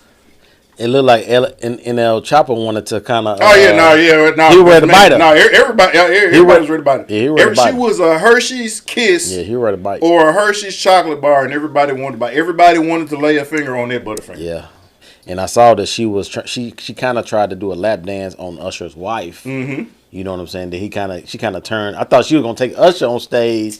But I guess she kind of like. No, okay, I don't know if you saw it when she got to Usher's wife. Like Usher was sitting up there like I saw it. You know what I mean? Yeah. But yeah, like no, she ate and she would have gotten eaten after that performance. Yeah, she's and I think she won a Grammy this past year too. No, Coco won a Grammy. I mean, she won a Grammy for her single. Sometimes it should just be illegal to be that fine. Yeah, she's. Like that fine for 2024. Yeah. Chloe Bailey is that fine. Coco Jones is that fine. Dejanay Carrington for the, I believe, play for Connecticut Sun. Yeah. Is that fine. Shanae, congratulations on you getting married, Shanae. Shanae and Godboy is that fine. I don't know if you saw the one video, like, because she just be wearing her dress and she be spinning around and twirling. Yeah, I saw that. And she's carrying the whole wagon. Yeah. Like, she do the video where she in the hills shooting a jumper and she jump and actually land. Like, it's just, sorry. Yeah. Nah, I mean, I'm archaic. Like, we're dinosaurs. You know what I'm saying? Like, the way we think now, you can't say that in 2020. Yeah. But I'm like, fine is fine. So, like I said, Chloe Bailey stood out and Coco Jones stood out, but I wasn't listening to the Usher performance only because they just fine in real life. And I appreciate everything that they bring to the table. Yeah. Yeah, I think that was the worst tribute ever. Yeah, the tribute to me was definitely off, even though I think, and the speech, Usher's speech, I couldn't even hear everything that he was talking about because that BT muted his whole thing. I don't know if you saw. No, I didn't see that part. Yeah, they muted it because he was cussing a lot or whatever. But I think they're like, he cussing so much, we're just gonna mute everything. Wow. And so that was interesting. But as far as the tribute goes, like, it was way too much feminine energy for a male artist as iconic as Usher. Mm-hmm. You know what I'm saying? Like I said, the name, like Bruno Mars, you know what I'm saying? He's younger. He wasn't in contention with Chris Brown, JT, Tank Sammy was on the thing, Sammy, Mario. You know what I'm saying? Like, Tyrese was in the audience. Like, the king of R&B, Jacquees. Deion Sanders' son-in-law. You know, he got Deandra pregnant. Son-in-law. Yeah. Son-in-law. Jacquees. Oh, okay. I said I'm thinking somebody else. Like, no, okay. Jacquees got Deandra Sanders pregnant. So that's his kinfolk now. He trying to be prime time too. Yeah, so he in the bloodline. Now I want to move on to in the same BET Awards. I brought the Will Smith I said restoration tour just because you said something about this, Oh, but about Diddy though, right? because you were like, if he were to ever come back around full circle, what he would have full clergy. what he would have to do, right? And so now Will Smith, we know historically has always been pretty clean in his raps, been kind of motivational to a degree, kind of like, you know what I'm saying, like kind of like that. So his whole performance, he used Chandler Moore, of course he got Kurt Franklin, and so listening to the song, it's cool. It was motivational. You know what? Hold up. We Go gotta ahead. get into Will Smith. All I'm gonna say is too with the Childish Gambino. I forgot about this. Go ahead. With Childish Gambino, the only two people who can wear sandals like that is Ty from BoJack Horseman. This is Ty from BoJack Horseman. Wow. And he be wearing sandals all the time. And Jesus, them the only two people who can wear it. Because at first I thought he was like Eric Benet. I thought he was barefoot. And then he started dancing. I saw the flat. I'm like, then you got on the thong sandals too? Like, nah, nigga, you got to cut that out. But going back to Will Smith, but I forgot to mention that. No, you're right about that. Will Smith, in his restoration tour, when I say restoration, I mean he's on the verge of helping out his image, right? Of repairing his image, because, we know what happened. Was it last year? Yeah. Okay, yeah, last year when he smacked Chris Rock and all that stuff. And so he had a lot of making up to do, just period, and obviously to the black community. So with Bad Boys coming out, with a lot of other stuff he's been doing on social media, and now with this, like I said, the song I think was motivational. It was cool. It was whack. Okay, I can't be mad at that. It was ass. But I say that, like, I wasn't buying it though. You feel me? Like I get where he was going, and I saw at the end when they finished, like he was looking like seeing if everybody was gonna give him a standing ovation, or like, this is my moment. You're not being punished, you're being forged. Yeah, like, but I didn't see it. The only forge we rock with is the one-off X-Men. Yeah. And so I thought Will, in his whole performance was typical Will Smith. Like I said, he's a talented guy. He did his thing as far as it being motivational, but it didn't hit me though. It didn't hit me. I thought it was real cheesy. You know what I'm saying? Coming from the bottom, you know what I'm saying? Being in a dark place, and you know what I'm saying? Now, talking to, I'm just like, man, like, and the first thing I thought about was Rag. I was like, this was what Rag was talking about. When if you trying to get back in the good graces of not only black people, but just in the industry, like the world, like you have to come from, you know what I'm saying, a spiritual point of view and mention God and something. And so I'm like, he's doing that, but it's like going hard. He going hard, but I'm like, I didn't buy it, Drag. I didn't buy it. So again, like I said, the song was ass. I like immediately, like when it first started out, like I was like, oh no, he didn't. He did. Like and look, I thought about what I said too when like because when you sent it to me, like I did see the Usher tribute. I didn't see that.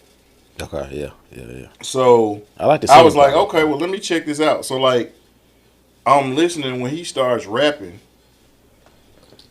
Well, no, I'm gonna get to that because that was a whole nother thing. That was a whole other jacking of a style, and a lot of niggas is gonna be mad. You would have did great on that record. You would have did great on that record, I thought. All I'm gonna say is great. Like again, like I said, that was a whole nother jacking of a style and of another song, and I'm gonna reference that in a second. But yeah, let me know. To that point, so like I hear the choir come in because I'm listening to the song and the lyrics of the song, and I'm like, no. And then I hear the choir, and I'm like, no. Then the nigga Kirk come out there. Yep. And I'm like, oh, he went full, like in Tropic Thunder, like, you never go full retard. Like, he went full clergy. Mm-hmm. You never go full clergy. Yeah. He went full clergy. And all I'm thinking of is, again, y'all are all on y'all's exploratory journeys in the universe. And, well, we don't really subscribe to any. But now, all of a sudden, because it's convenient, But in the Bad Boys movie, you got jokes about slapping people. He do. You've apologized to everybody else sincerely except for the nigga you slapped. Actually, Martin slapped him. But this is the thing though, right? Yeah. But this is the thing though. You are worth so much money. You could have broke Chris Rock off $10 million. Yeah. You got that. Even if you pay it over time, you got that. For the amount of years I'm banned from the Oscars, I'm gonna give you $1 million a year cash. Now, that don't take away the embarrassment, don't take away from the sting, but that certainly helped the bank account. Chris Rock got kids. Man. I'm pretty sure he gonna have grandkids. I think he was just going through a divorce too. So right. alimony. And so like you can be paying that man alimony. Yeah. Like you ain't start giving money to domestic violence victims or anything like that because you talked about the trauma of your childhood. Like now again, if you're doing that stuff on the low, more power to you. But to me, if you're trying to be apologetic, again, I'll go biblical. In Acts, it talks about in the former time God used to wink at your sins, but now you have to do works meet for repentance. Or in other words, your actions have to show that you are, sorry for what you've done. Not just the sunshine stuff for the gram and all stuff like that. You do when people can come out, oh man, Will Smith and da. Like those are the testimonies we need to be hearing because then people will believe you. People got to speak on you without you speaking on you. Exactly. Yeah. So that I call cap on anybody trying to do that. Yeah. Like most of the time, like even in the Bible, like Paul was a famous person in terms of being notorious for hunting followers of the way and being there when people were being killed. And when he got converted, it's this impression, and you have to actually read Galatians and other books. Like it's this impression, like, oh, bam, he went on this apology tour. No, he was in hiding for years. Mm-hmm. And he was doing works on the low for years before he got put up. 15 years had passed from his conversion to when he gets put in the spotlight. Yeah. But like I said, you have to read Galatians chapter 1 to get there, because in Acts it looks like, oh, well, he gets converted, and a couple of chapters later no, that was actually a 15-year period. But like I said, you have to read, because he actually goes through his journey. Right. So when you talk about on the low, it's just been a year. You know what I'm saying? Like right after the slap, you got a movie to come out that was Emancipation. It was something like actually should have been, but you messed up Antoine Fuqua with that because that should have been a movie he was nominated for, but because of your controversy, that screwed him over. It also screwed over what's the guy? It's Ben Foster. Played in 310 to Yuma, played in The Mechanic, played in Hell or High Water. Yeah. But he probably should have got a Best Supporting Actor nod for that movie. Again, because of your foolishness, you screw over Antoine Fuqua, you screw over Ben Foster. Yeah. Probably you should have got nominated for another Oscar yourself. Of course, now Chris Rock is the butt of all these jokes. Of course. And so, again, I haven't seen the real live apologetics. And so now I will say this, if it's genuine, and I hope it's genuine. Yeah. Like you said earlier, keep that same energy. I hope 10 years from now you still on that kick. I hope you still praising God and you doing all this and you with Kirk and all these other people. But now if in 5 years you talking about the universe again and you don't know what to believe or who to believe, then I see it was all cap and you were just manipulating the emotions of stupid black folks who get happy because somebody say Jesus. Yep. And then we riding with you again, even though these niggas don't even really believe like that. Yeah. And that's why, I had to tell my dad that, I don't get excited because somebody say that. I get excited by the actions. I get excited by the fruit. I get excited by the way you carry yourself and the way you live your life, not by what you say. Yeah. Because there's a whole lot of people who say, and Jesus, there's a lot of people who going to say, Lord, Lord. We were talking about that the other day. That's a whole nother Preacher Man podcast. We were talking about that the other day. But it's a lot of people who are saying it because it sounds good. Yep. But that's what, and again, if you read, in the scripture, he said he let the wheat and the tares grow up beside each other. Mm-hmm. So unless you really know, they look like the same thing. Yep. And so you really got to be studying the scripture. You got to be studying that to know that. So again, I'm off that. Yeah. With the verse, with the song, he completely jacked Eminem. I am whatever you say I am. Go back and listen to the cadence of the way he rapped.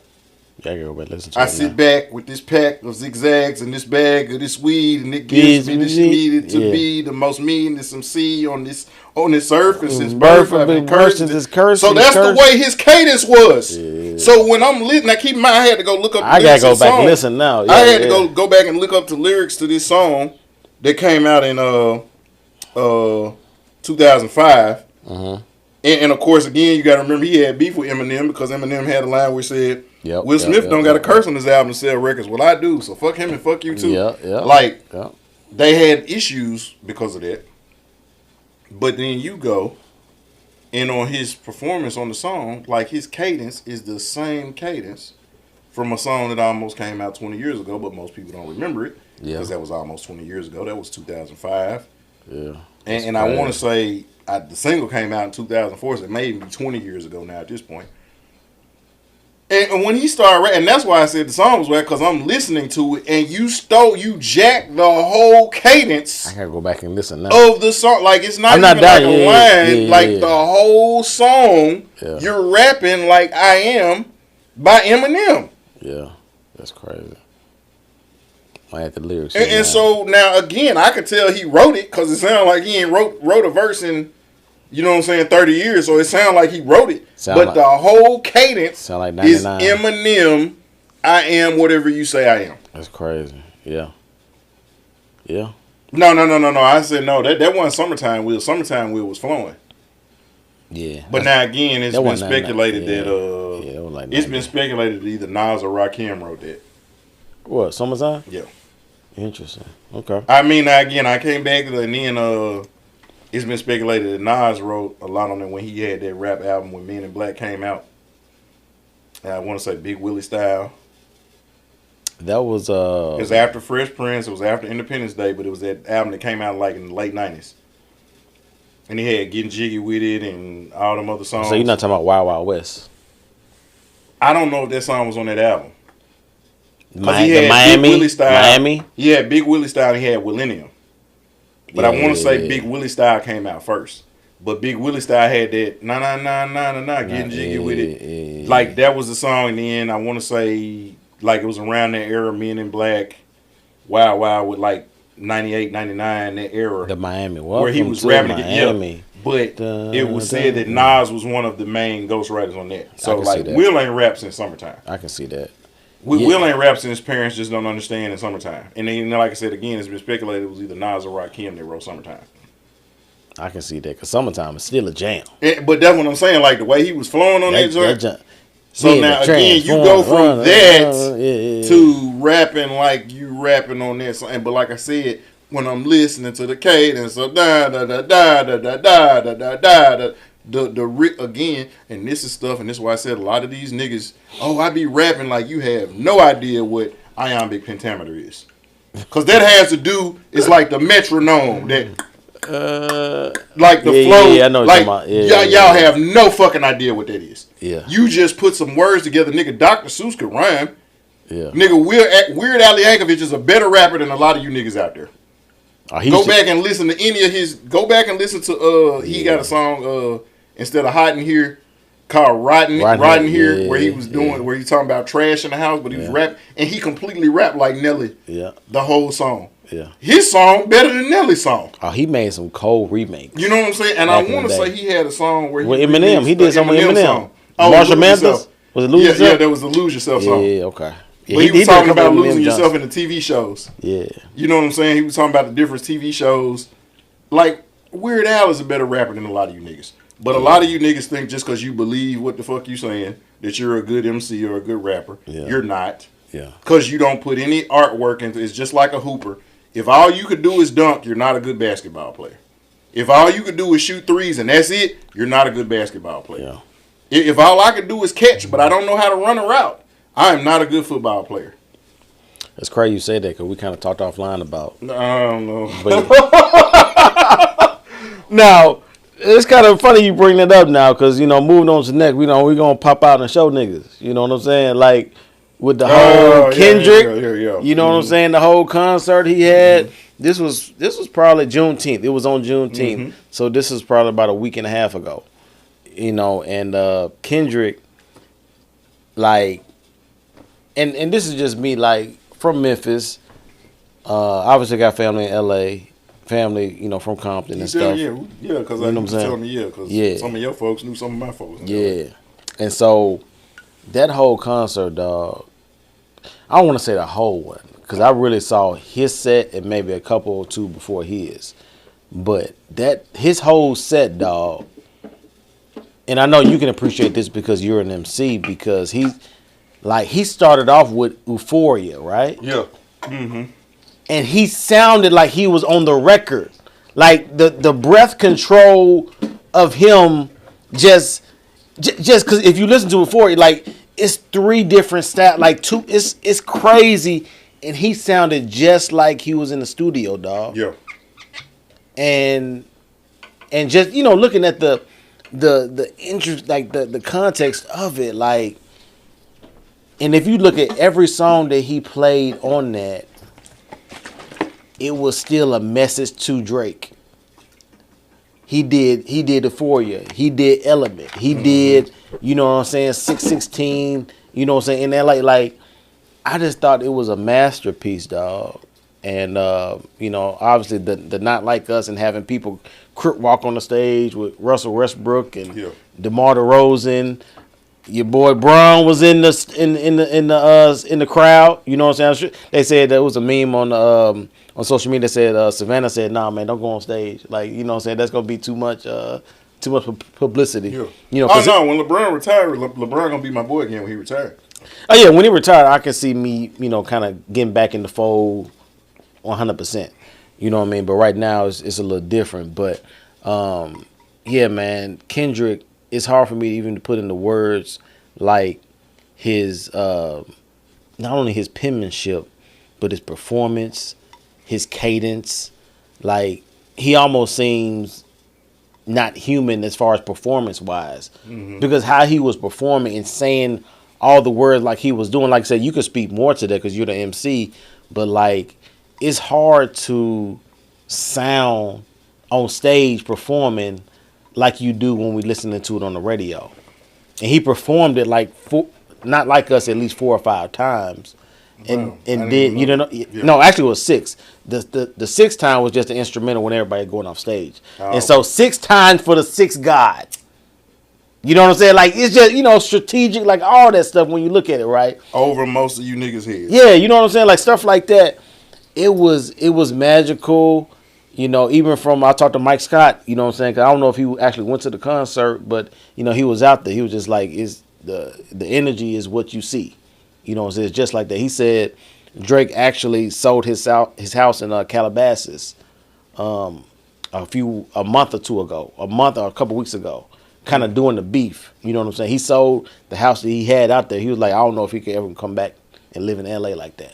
You know what I'm saying? The way that's the energy is and how it feels. You know what I'm saying? So, shout out to K-Dot, man. Like, just being a fan of hip-hop and a fan of his personally, like, just to see his craftsmanship and his performance and just, like, letting the whole crowd knew all of it. You know what I'm saying? Yeah. Even Euphoria, like, it was something historic. And, I was just happy to kind of even get to see it or even watch it. I mean, after everything that happened, like Kendrick actually, so now I will say my top 5 is like a top 6, but only because like I have a 5A and 5B. I'm never, it's no way ever I'm kicking Rakim out my top 5. I know. Yeah, you're not doing that. You're not doing that. Kendrick moved up to like 5B. He's up there, 5. Bro. So like I said, solidified. Now again, depending on how long his career be, I may have to put somebody else in 5A or 5B, but yeah, like I said, it's gonna be for me. It's gonna be Jay-Z. It's gonna be Nas. It's gonna be Big. It's gonna be Pac, and then of course Rakim. But like I have Kendrick like a 5A and 5B. He done moved up at least 3 spots on mine. What he's done in the last 15 years. Again, I'm not talking about hits. I'm not talking about what everybody likes. I mean, because again, a video that we have taken down off of YouTube proves that just because everybody doing something don't mean it's the right thing to do. So yeah, like so just because everybody likes somebody because they're light skinned, because they appeal to the ladies or whatever. Yeah. Even when I was feeling the hunger I never had, you know, I felt like he was on his way, but I didn't put him up there with the Jadas, with the Jay-Z's, with the Nas's, with the Royce the 5'9", with the Eminems, with the Waynes. You talking about when he first came out, or you talking about Drake? Are you talking about okay, Drake, okay. But I felt like he was on his way. Yeah. But like listening to Kendrick, and again, it ain't just about. Sometimes it ain't about how something makes you feel. Yeah. You know what I'm saying? Like we get too caught up in that. Like, oh, I like this artist because they make me feel Goosebumps. a certain type of way. Yeah. Like Player Fly makes me feel a way that Tupac don't. Yeah. Tupac makes me feel a way that Biggie don't. Biggie makes me feel a way that Wu-Tang don't. Wu-Tang make me feel a way that Outkast don't. Outkast make me feel a way that Bone Thugs. Like, we can go on and on and on. Mm-hmm. But when I listen to Bone Thugs and Harmony, I get a certain fit. But I appreciate the nuance of what makes them great. Yeah. I appreciate the nuance of what makes a Wu-Tang great. How they're great collectively, and even with a couple of them by themselves are great. Definitely. At least and then even like, yeah, I mean, if you go RZA, his production. RZA. You know what I'm saying? Like his production. Method. You know what I'm saying? But then from the MC wise, Method, Raekwon, Ghostface, them three, and they have pretty much continued. And Method Man is really taking it, and like this man doing TV shows and movies and all that. But like when I look at Kendrick, and like I said, the nuance, how you talked about the cadence, the like listening to somebody like, man, like the breath control. Crazy. And for somebody, and so like again, when you listen to a guy like Big Pun, you like, man, how did that nigga fit that many syllables without taking a breath, or like a Crazy Bone? Yeah, they fit that Twister. They fit that many bars without taking a breath. You know what I'm saying? Like I give a shout out to my guy Anthony Breve, Easy Lowry. Could spit that many bars without taking a breath, and so when I listen to him. And it's like, oh, wow. But then to the point of, like we was talking about this last week, the song Don't Kill My Vibe. What, Swimming Pools? Yeah, Swimming Pools. Yeah, Swimming Pools. But he wasn't just, everybody thinking it's a turn us all, smoke up, drink, pull out, drink, pass it. He's actually talking about the dangers of alcoholism and how that's so easily accepted into our community. But it's like the crossroads sound when niggas was dying. Like it went right over most of these niggas' heads. Yeah. They don't even see, like, man, this man is so politically conscious, so socially conscious, so uplifting his people conscious. But he because has you don't like a style. A Pulitzer. Yeah, goodness. Like, yeah, bro. Like you don't, because you don't like a style. Bro. Because you don't like the sound of his voice. Because you don't like the beat. Like, go listen to the Hard Part 5 again. Like, even the video. Yeah. Like, the video where he was like fucking OJ and then Kobe and then Will Smith. And, like, he was constantly like Nipsey. Yeah. Like, his face was changing to different people. Yeah. And, like, again, like, these are people. But check this out. They was all Californians, too, though. But they was all people. The only one that wasn't was like Will Smith. But then again, the Fresh Prince of Bel-Air, California. Like these are people who spoke to him that was dear to his heart. The Hard Part 5. Yeah. Like even like creating albums and stuff that's cinematic. Like most people have no idea how to do that. They have no idea. And we was talking offline. Crazy. Again, y'all gonna see the video. Yeah. But we were talking offline and. My guy Nick was asking me, you know, like what was, and I was explaining to him the way it was going, the concept behind it. And he was like, "Whoa!" He's like, "Man, I can see that." Yeah. He's like, "You painted a whole picture for me. Like this is like a whole movie." And so it's like, man, this ain't just a bunch of songs that's going back and forth. Like I'm actually taking you down a journey. Yeah. And so for some people, they're gonna be all these good songs. Like you don't even see. I'm actually taking you through. Like I woke up in the morning, I washed my face, I brushed my teeth, I hopped in the shower, I ate breakfast, I went to work. Like I'm taking you through my day. So vivid. You see what I'm saying? But like, and Kendrick does stuff. And so for somebody who appreciates. I mean, what I would say. I mean, and he's put out like perfect albums, but it's only a few of them. And so when you go back and listen to like Outkast, Southern Playlisted Cadillac Music, which I think was like a perfect album, I give shout out to Memphis, Player Fly, Moving On, Project Pat, Get It Green. I even give a shout out to Mr. Don't Play. Now again, to me, Get It Green was the one, but Mr. Don't Play, everything's working. 366. Yeah, oh yeah, 661. Yes, definitely. Yep. I mean, UGK like Riding Dirty. Yes. Yep. Jay-Z, Reasonable Doubt, and The Blueprint. Yep. Nas, Illmatic and Stillmatic. Stillmatic, yep. You know what I'm saying? But even I like he had this album called Life Is Good. There's another like. It's right there, dog. You know what I'm saying? Yeah. Like Ice Cube, Death Certificate, American. Like Yeah. you got albums that's like the first NWA album. Yeah. The joint to express yourself on there. Yeah, I want to say, was it called Straight Outta Compton? Straight Outta Compton, yeah. Yeah, Like 88. It's like 89. Yep. Yeah, It was the first. Yep. But Yep. I'm saying it's certain albums that's like that, and Kendrick has been putting out albums like that. Like I was telling you, like Good Kid, Mad City is a classic. That's up there. But for me, my first exposure to Kendrick was Section 80. And one of my favorite songs to this day is still No Makeup. The joint he did. I like Rick and Mortis. Rick and Mortis. The joint he did about Corinthians too. Cushion Corinthians, I think it's called. And yeah, man, like his whole catalog, I think we were talking on the phone, it was like if Kendrick wanted to be a pop artist, He could. he could definitely do it. Not like us proved it. You know what I'm saying? Yeah. He could do it if he wants to, but his heart, his mind, his penmanship and what he wants to bring to the table won't let him just be put into like a pop box. Right. You know what I'm saying? So yeah, man, I just thought everything was a masterpiece and what he did with that. And it really like, you know what I'm saying? Like it brought obviously the West together. I don't know if you saw the video where the gang was talking about why he wasn't invited.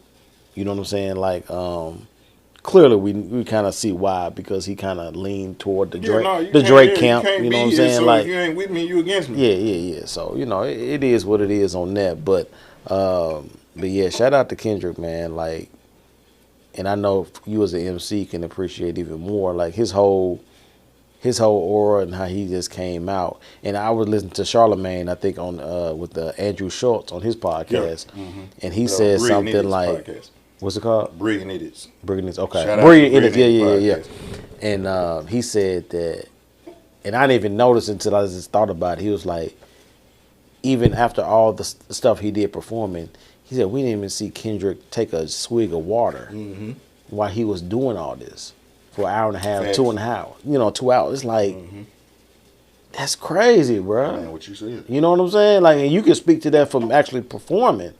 You know what I'm saying? Doing what he was doing. Like Euphoria is not it seems like a studio record because you got a lot of cadence, you got a lot of inflections in your voice and doing all this stuff like beep beep beep beep. You know what I'm saying? Like, and he sounded exactly like the record.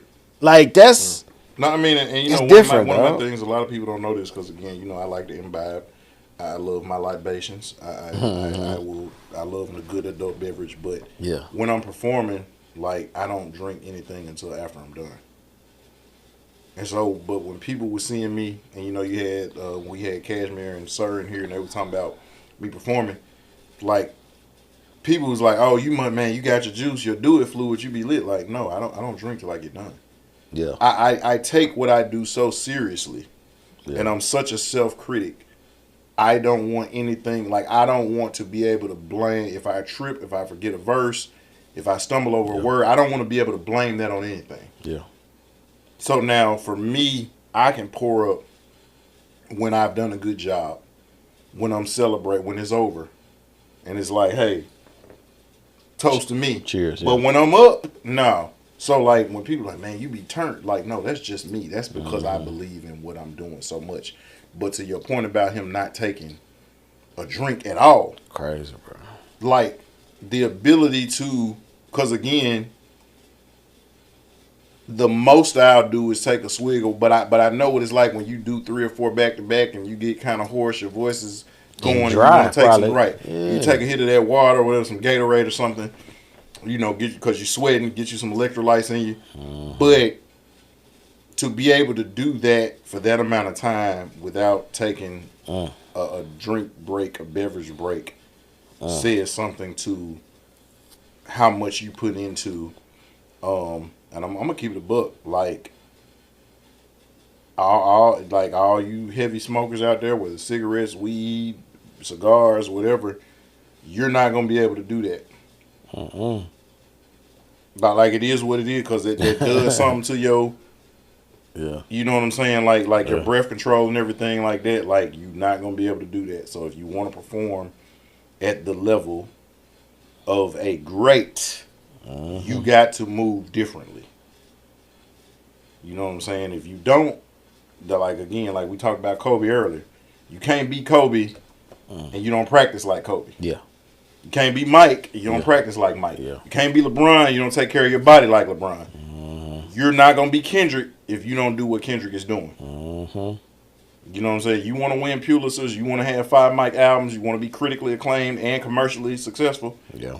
You got to move differently. Yeah. No doubt. Now we're gonna get to this one. Then I know you got another one that you want to hit on. Ricky Ross. Ricky Ross. Ross. The boss. He was in Canada. I think he had like a show or something like that. In Vancouver. And I think at his after set or something, his team or his DJ ended up playing Not Like Us, and end up getting punched in the face. And a couple of his security guards got like stomped. Like one of them like was like literally like got beat down. So and then obviously 50 Cent was been trolling him the last couple of days.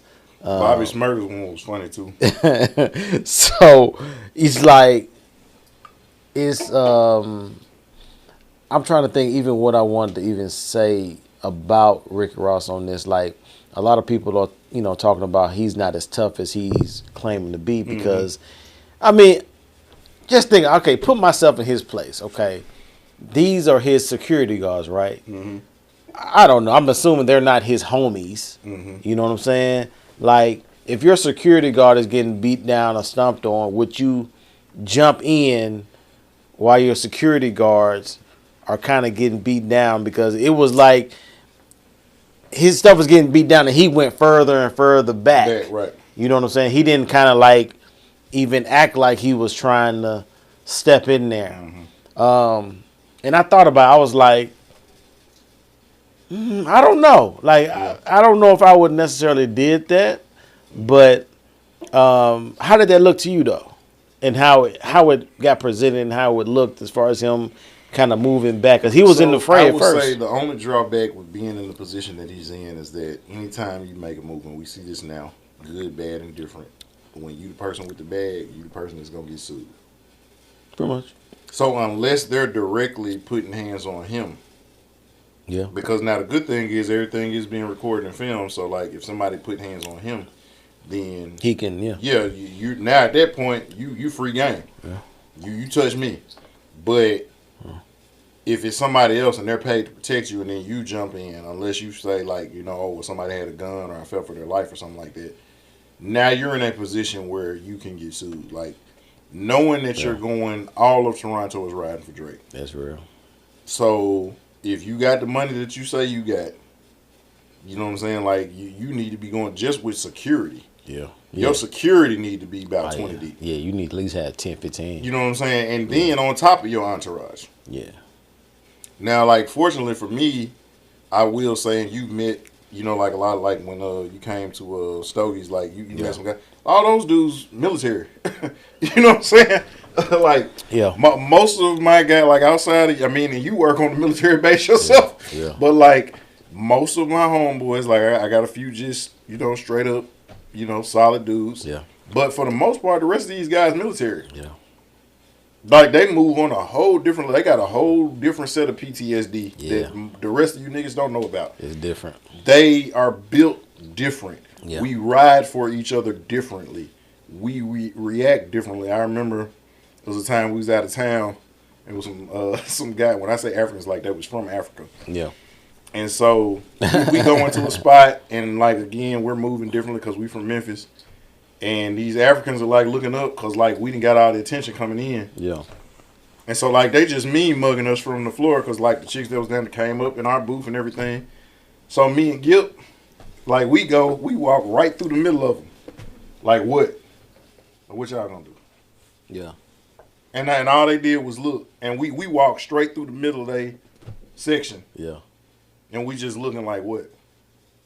I mean, we had to go to the bathroom anyway, but instead of taking the lot, we just go straight through. Yeah. Yeah. But again, and they know, and they're looking up because the rest of them that was up there, you know, they looking like, y'all gone break bad. Like we ready. What you gonna do? You know what I'm saying? And so, and again, nothing popped off, nothing happened. But again, I hang with people. And I remember one of the things that stuck out when I first met B. Howard. He talked about y'all's bond. Yeah. And he said, man, it was times where he had got into it with somebody. And, like, you right there with him, like, hey, if you swing, like, I'm swinging too. Mm-hmm. I ain't leaving till you leaving. Yep. Like, I hang with niggas like that. Yeah. Now, I don't go looking for problems. I don't go looking for situations. Definitely. Like, hey, if I can diffuse. Like, I'm the one that try to talk stuff down. Yeah. But now, if it get to the point where it's like the time for talking is done, now's the time for action. I'm like Riley off the Boondocks, like I'm throwing a chair. Right. And so everything fair game. You know what I'm saying? So to that point, you go somewhere where it's hostile territory. You had a whole Drake diss record. Yeah. A lot of people forget. You got a whole Drake diss record. You go to his home country, where all of Canada, Drake is from Toronto, but all of Toronto, Vancouver, Halifax, Nova Scotia, all of Toronto is riding for Aubrey Drake Graham. Yeah. Especially how bad he lost. You know what I'm saying? Like, that's an embarrassment. Like, new old king in the first one, right? You know what I'm saying? Like, that was, you know, and honestly, I just found this out maybe a few weeks ago when he was saying Crody. Like, that's a Canadian lingo that they use, you know what I'm saying? We put a saying in Crody. Like, that's how they talk. Just like, you know what I'm saying? I was like, dang, he put that in there too, you know what I'm saying? Like, and so to your point, how bad he lost, you know what I'm saying? It's like, dang, they fronting on us, and it's like, and even in the video, it looked like I only saw like maybe 4 or 5 security dudes around them. To your point, if you coming into that territory, you got to at least be 10, 15 deep. At least. So you have 5 in the front, maybe a couple on the side, then a couple in the back. Because, it was ugly, man. But it was, I don't know, I think they said Rick Ross' baby mama set him up or something like that. I don't know, man, whatever that is. Man, all I'm going to say is. Tia or whatever that is. I don't know.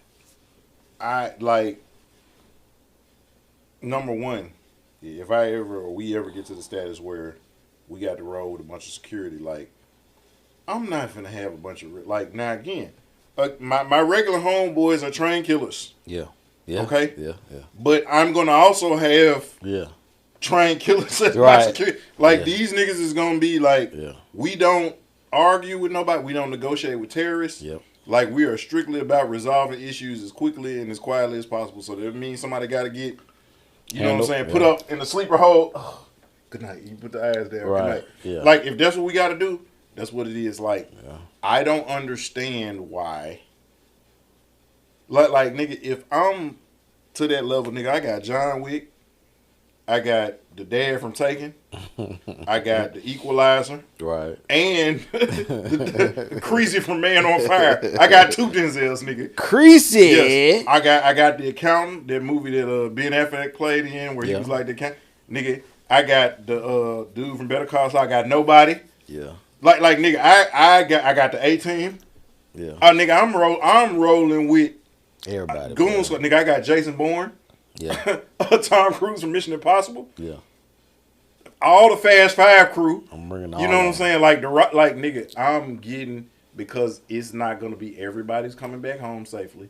It's not gonna be no issues. Yep. Nigga, I got snipers on the roof. Mm-hmm. Like that's the way I'm moving. Yeah. And I just don't think it was because then prior to that, like he announced that he was coming. So he had videos where he was announcing that he was, we gonna have the bamboo rum on deck. It's gonna be on ice. We gonna have the Bel Air on ice. We gonna have this on ice. Like you talking about everything you gonna have. So you're already saying you're gonna be there, but you come in a place with thousands of people and you got 5 security guards. You basically coming naked. Yeah. Now, just think about this. Like, bring it back home. Let's say, if Dolph was still here, and Ricky Ross was going at it with Dolph, and made a diss song about Dolph, and he coming to Memphis. Don't show it to them. You see what I'm saying? Like, you think it's gonna be sweet? You know what I'm saying? Like, and so. Into the like I discourage people from going to Beale Street on Saturday, Fridays. Yeah, no. Like I say, go Sunday to Thursday. Yeah, don't go on Friday and Saturday. Nah, don't do that. Yeah, that's not gonna work. But yeah, man, I thought Ricky kind of lost it on that because hustling backwards, and even the security guards that he had.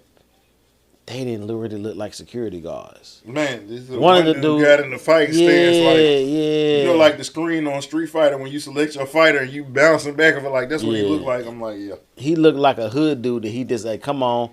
Okay, usually I usually give my regular security guard 20 G's, but you'll be cool for 5. You know what I'm saying? I'll let you come on. You know what I'm saying? So that just didn't look like because if you look at Kevin Hart's security guard, dude like 6'10", wide body, like you just ain't messing with him. Stephen A. Smith security guard. Yeah, same way. You know what I'm saying? Kind of big, and so it's like, it seemed like Ricky Ross had like the 2 for $5 security card deal or something like that. Like, nigga, I mean, even if you ain't that size, like nigga, Jason Statham ain't that tall. Yeah. But like, I wouldn't want to run into Jason Statham in an alley. Yeah. You know what I'm saying? So like, if I got a nigga that's 5'8", it's a Jason Statham. Yeah. Yeah. And if it's a nigga who can't fight like that, it's a nigga that's like John Wick. Like, you know what I'm saying? So, like, you swing on him, the gun coming out, like, you know what I'm saying? Like, I don't know, man. You got to do better, Ross. Yeah, definitely. Now, what you got? You had something special about this Jacksonville. So, it went, I mean, it just, man, we've talked about this on the pod before. You got to be careful how you talk. Yeah. What you put out there. You know what I'm saying? Like, reaping and sowing is real. The law of reciprocity, karma, whatever you want to call it, is a real thing. Rest in peace to the rapper Fulio. But, and he had the song we were talking about offline, the Fantasia. He kind of did a remix of When I See You. He also had a song where he was talking about Who I Smoke, where he was talking about he's smoking his ops. You know what I'm saying? Like, man, on the When I See You, he actually did the video at the gravesite where the dudes was buried at. And he had, like, all their pictures out while he's rapping. So, like, imagine somebody or somebody who killed your brother or your cousin. That's him right there. Yeah. Fulio. Yeah, Fulio, yep. So, and he's at the gravesite. Yeah. With the pictures up. You know what I'm saying? He's, like, leaning against the pictures like these my guys, but it's like, oh, no, these are niggas who got killed that was our ops. You know what I'm saying? And so, like, 26 years old. 3 years after he did the Vlad interview, 3 years after he made the song When I See You, like, this is when beef goes wrong because him and Young and Ace was beefing. They're both Jacksonville rappers, but heavy in the street culture, heavy in the gang culture. When Keeping It Real goes wrong. Cause they saying he got shot celebrating his 26th birthday? Yeah. That's crazy. And I mean, like, now we talk about it when Velly's on here, we talk about this, but like, again, a lot of when you support that type of thing, you're saying that you believe that it's okay for us to be executing each other. Now I didn't like, I kind of lit just from an artist stand, like I wanted to hear it, didn't really like the flow or the, you know what I'm saying, like, yeah. But again, got a lot of views. Yeah. Got a lot of likes. Got a lot of shares.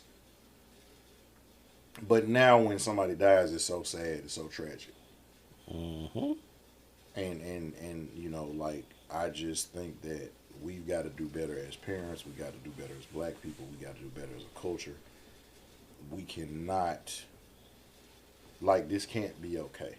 Mm-hmm. That calling our kids young killer. Like I talked about, one of the kids I mentored, like, his own family called him Jack Boy. He got killed trying to jack somebody. Yeah. Yeah. Whole life gone at 19 years old. You know what I'm saying? Like, in over some foolishness. And then and the person that did, like, y'all think y'all did something because y'all burnt down their family tire shop, which was insured, and it was up the next week. So unless you gonna burn that motherfucker up every week, what the fuck did y'all really do? Yeah. Yeah. But the reality is that your kinfolk, your son, your cousin, your brother, your nephew, like, he was wrong. And instead of saying, like, man, we are sorry that our son tried to rob your son, and your son in self-defense killed our son, like, how can we heal the community? No, you want to burn down their shop. That's like some shit, like somebody trying to rob you and you kill them in self-defense, like, oh, we gonna burn JB house down because you was protecting your family, nigga. Right. Like, that's different. It don't line up, yeah. But this man supporting this bullshit, supporting this, because again, we love that gangster shit till one of our own gets gone. Mm-hmm. We love that killer shit till it's or till somebody innocent get caught in the crossfire. Then it's like, oh, why?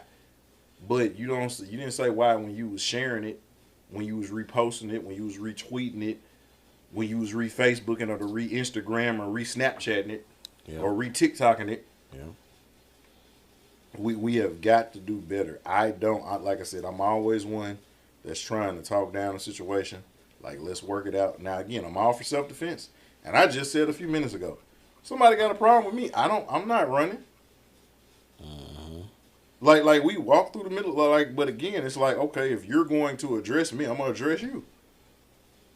But now, in hindsight, like what if they was like, in hindsight, it's like, man, you know what? Because even me 2 years ago, 3 years ago, I grow enough that I can be like, man, you know what? Oh yeah, that was real games. That was also real stupid. Mm-hmm. Would I do that again? Would I do that today? Probably not. You gotta push me a different way for me to do that. Right. You gotta go to another You see level. what I'm saying? Again, that's just being caught up in the moment, like stepping out of the. Because if you ask me if somebody's mean mugging you in the club, like, what you gonna do? My answer is gonna be, I'm gonna ignore them. Yeah. In the moment, yeah, we do a lot of stuff stupid, but like, to record videos, to record songs, to, like, you taking pictures in the freaking gravesite, like you got newspaper clippings. He's taking pictures with the newspaper clipping. He got their pictures blown up. Yeah. So everybody can see who he talking about. And basically, the Fantasia song, he, like, used the beat and everything. Basically, like, When I See You is on, and that was what the song was talking about. Like, we saw y'all, and check this out. In the song, he talking about one of the dudes out celebrating on his birthday. We caught you slipping on the dude's birthday, and he gets killed on his birthday. Celebrating his birthday. Somebody caught you slipping. Yeah. Yeah, it's sad. Like, I wanted to bring that up. Yo Gotti, Angela Simmons, as you see on here, on the red carpet of the BET Awards, with a green gun to match her outfit. It's like, I blame Gotti for this. You know what I'm saying? Because it's like she Angela Simmons. If y'all can't see this picture, I can't put it. This is live, but Angela Simmons wore a green outfit to the red carpet to the BET Awards, and she was seen kind of with it looks like a green gun to kind of match her outfit, and she playfully putting it out there like she pointing at somebody and kind of shooting. And this kind of the stuff, I put that up because this kind of stuff that you kind of talking about, kind of just like, it's all cool and fun and play, but let's say something unfortunately happens to Miss Simmons, you know what I'm saying, and Rev Run's rolling over in his tub, you know what I'm saying, You know, I said I saw like, you remember the reality show? He be in the tub doing the, he pouring, doing the little texting or whatever he doing like that. But it's like Angela, like when I look at stuff like that and I see Angela doing stuff like that, it's like the reason I thought Gotti liked you because you were like different, like a classy. Yeah, you carry yourself. You know what I'm differently. saying? You wasn't just like a hood girl or or Glory like one of your artists. Like you were different. You carried yourself to a certain level, and he wanted to come up to that level to meet you there, not for you to come down here, so you can be doing some. You know what I'm saying? Like some South Memphis stuff, bro. Like just to be honest, like way it look. You know what I mean? It's just I mean, like that just I hate that because Gotti has seemed like somebody who we watched him grow up and mature. No doubt. As a man and as an artist. Yeah. And I hope that's not the image that you were trying to put with somebody obviously who's younger than you. Yeah. Cause she younger than us. I think she was born in. I think she probably still in her 30s right now. Yeah, she was born in the 90s. Yeah, she was younger. She younger than us for sure. So, like, again, this potentially could be the mother of your children. Yeah. I hope that's not what you're putting out there. Your brother just got shot. Right. You know what I'm saying? Like it's just again, a lot. Like, and I hope again, like it's crazy. Influencing Glorilla, like I just hope that Glorilla at 30 is not like Glorilla at 24. Yeah. You know what I'm saying? I hope she grows and matures. And she actually she said that on the Club Shay Shay interview about that she's however she is now 23, 24, but she was like she wants to when she's 29 or 30 not to be talking about some of the same stuff she talked about now in her 20s. She just want to do her thing and live it up and be young. Even that, I mean, I'm just saying, like, I just hope, because she can really be a brand. Yeah. You know what I'm saying? And she's put a lot of her friends on. Yeah. Like a lot that Shibuya song, like those all her homegirls. Oh, word? Like that Shibuya, yeah, Shibuya Road, call my name, like all them girls. Oh, that's okay. Yeah. Okay. I don't think I knew that. Okay. You know what I'm saying? Like K Carb and like all them. Those are homegirls. Like so, you did good. You put your friends on. You put them in a position to where they can earn for themselves, and y'all all coming up together. Like I just hope that they are better tomorrow than what they are today. Yeah. I hope that tomorrow you still not doing the same bullshit that you was doing yesterday. And again, rest in peace to Fulio.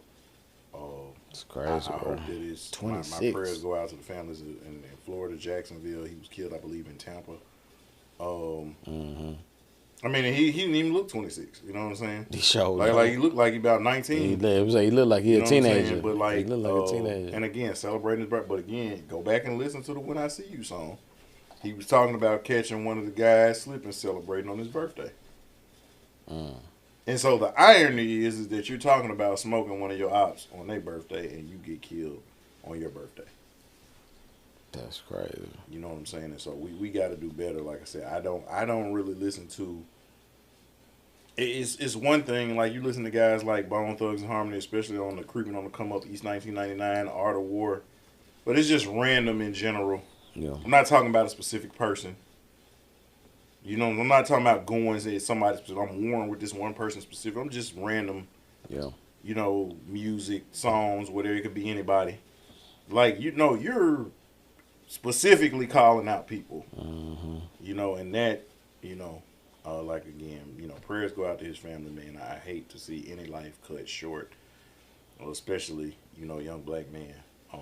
And especially artists, because it puts a negative light on our culture, because you don't hear that in country music. You don't hear that in rock and roll.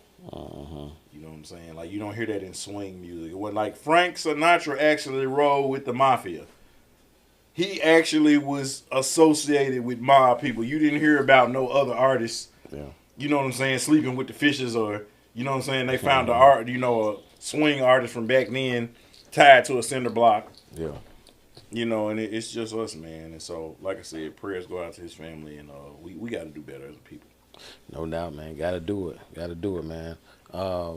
But yeah, y'all, that's what it is, man. I know this will probably be a little bit longer than usual, man. But you know how we do. We just kind of kick back and do it. We'll be back next week with a guest episode Yeah. that we already recorded. Yeah. That it's gonna be out. Family affair. Y'all gonna really like that.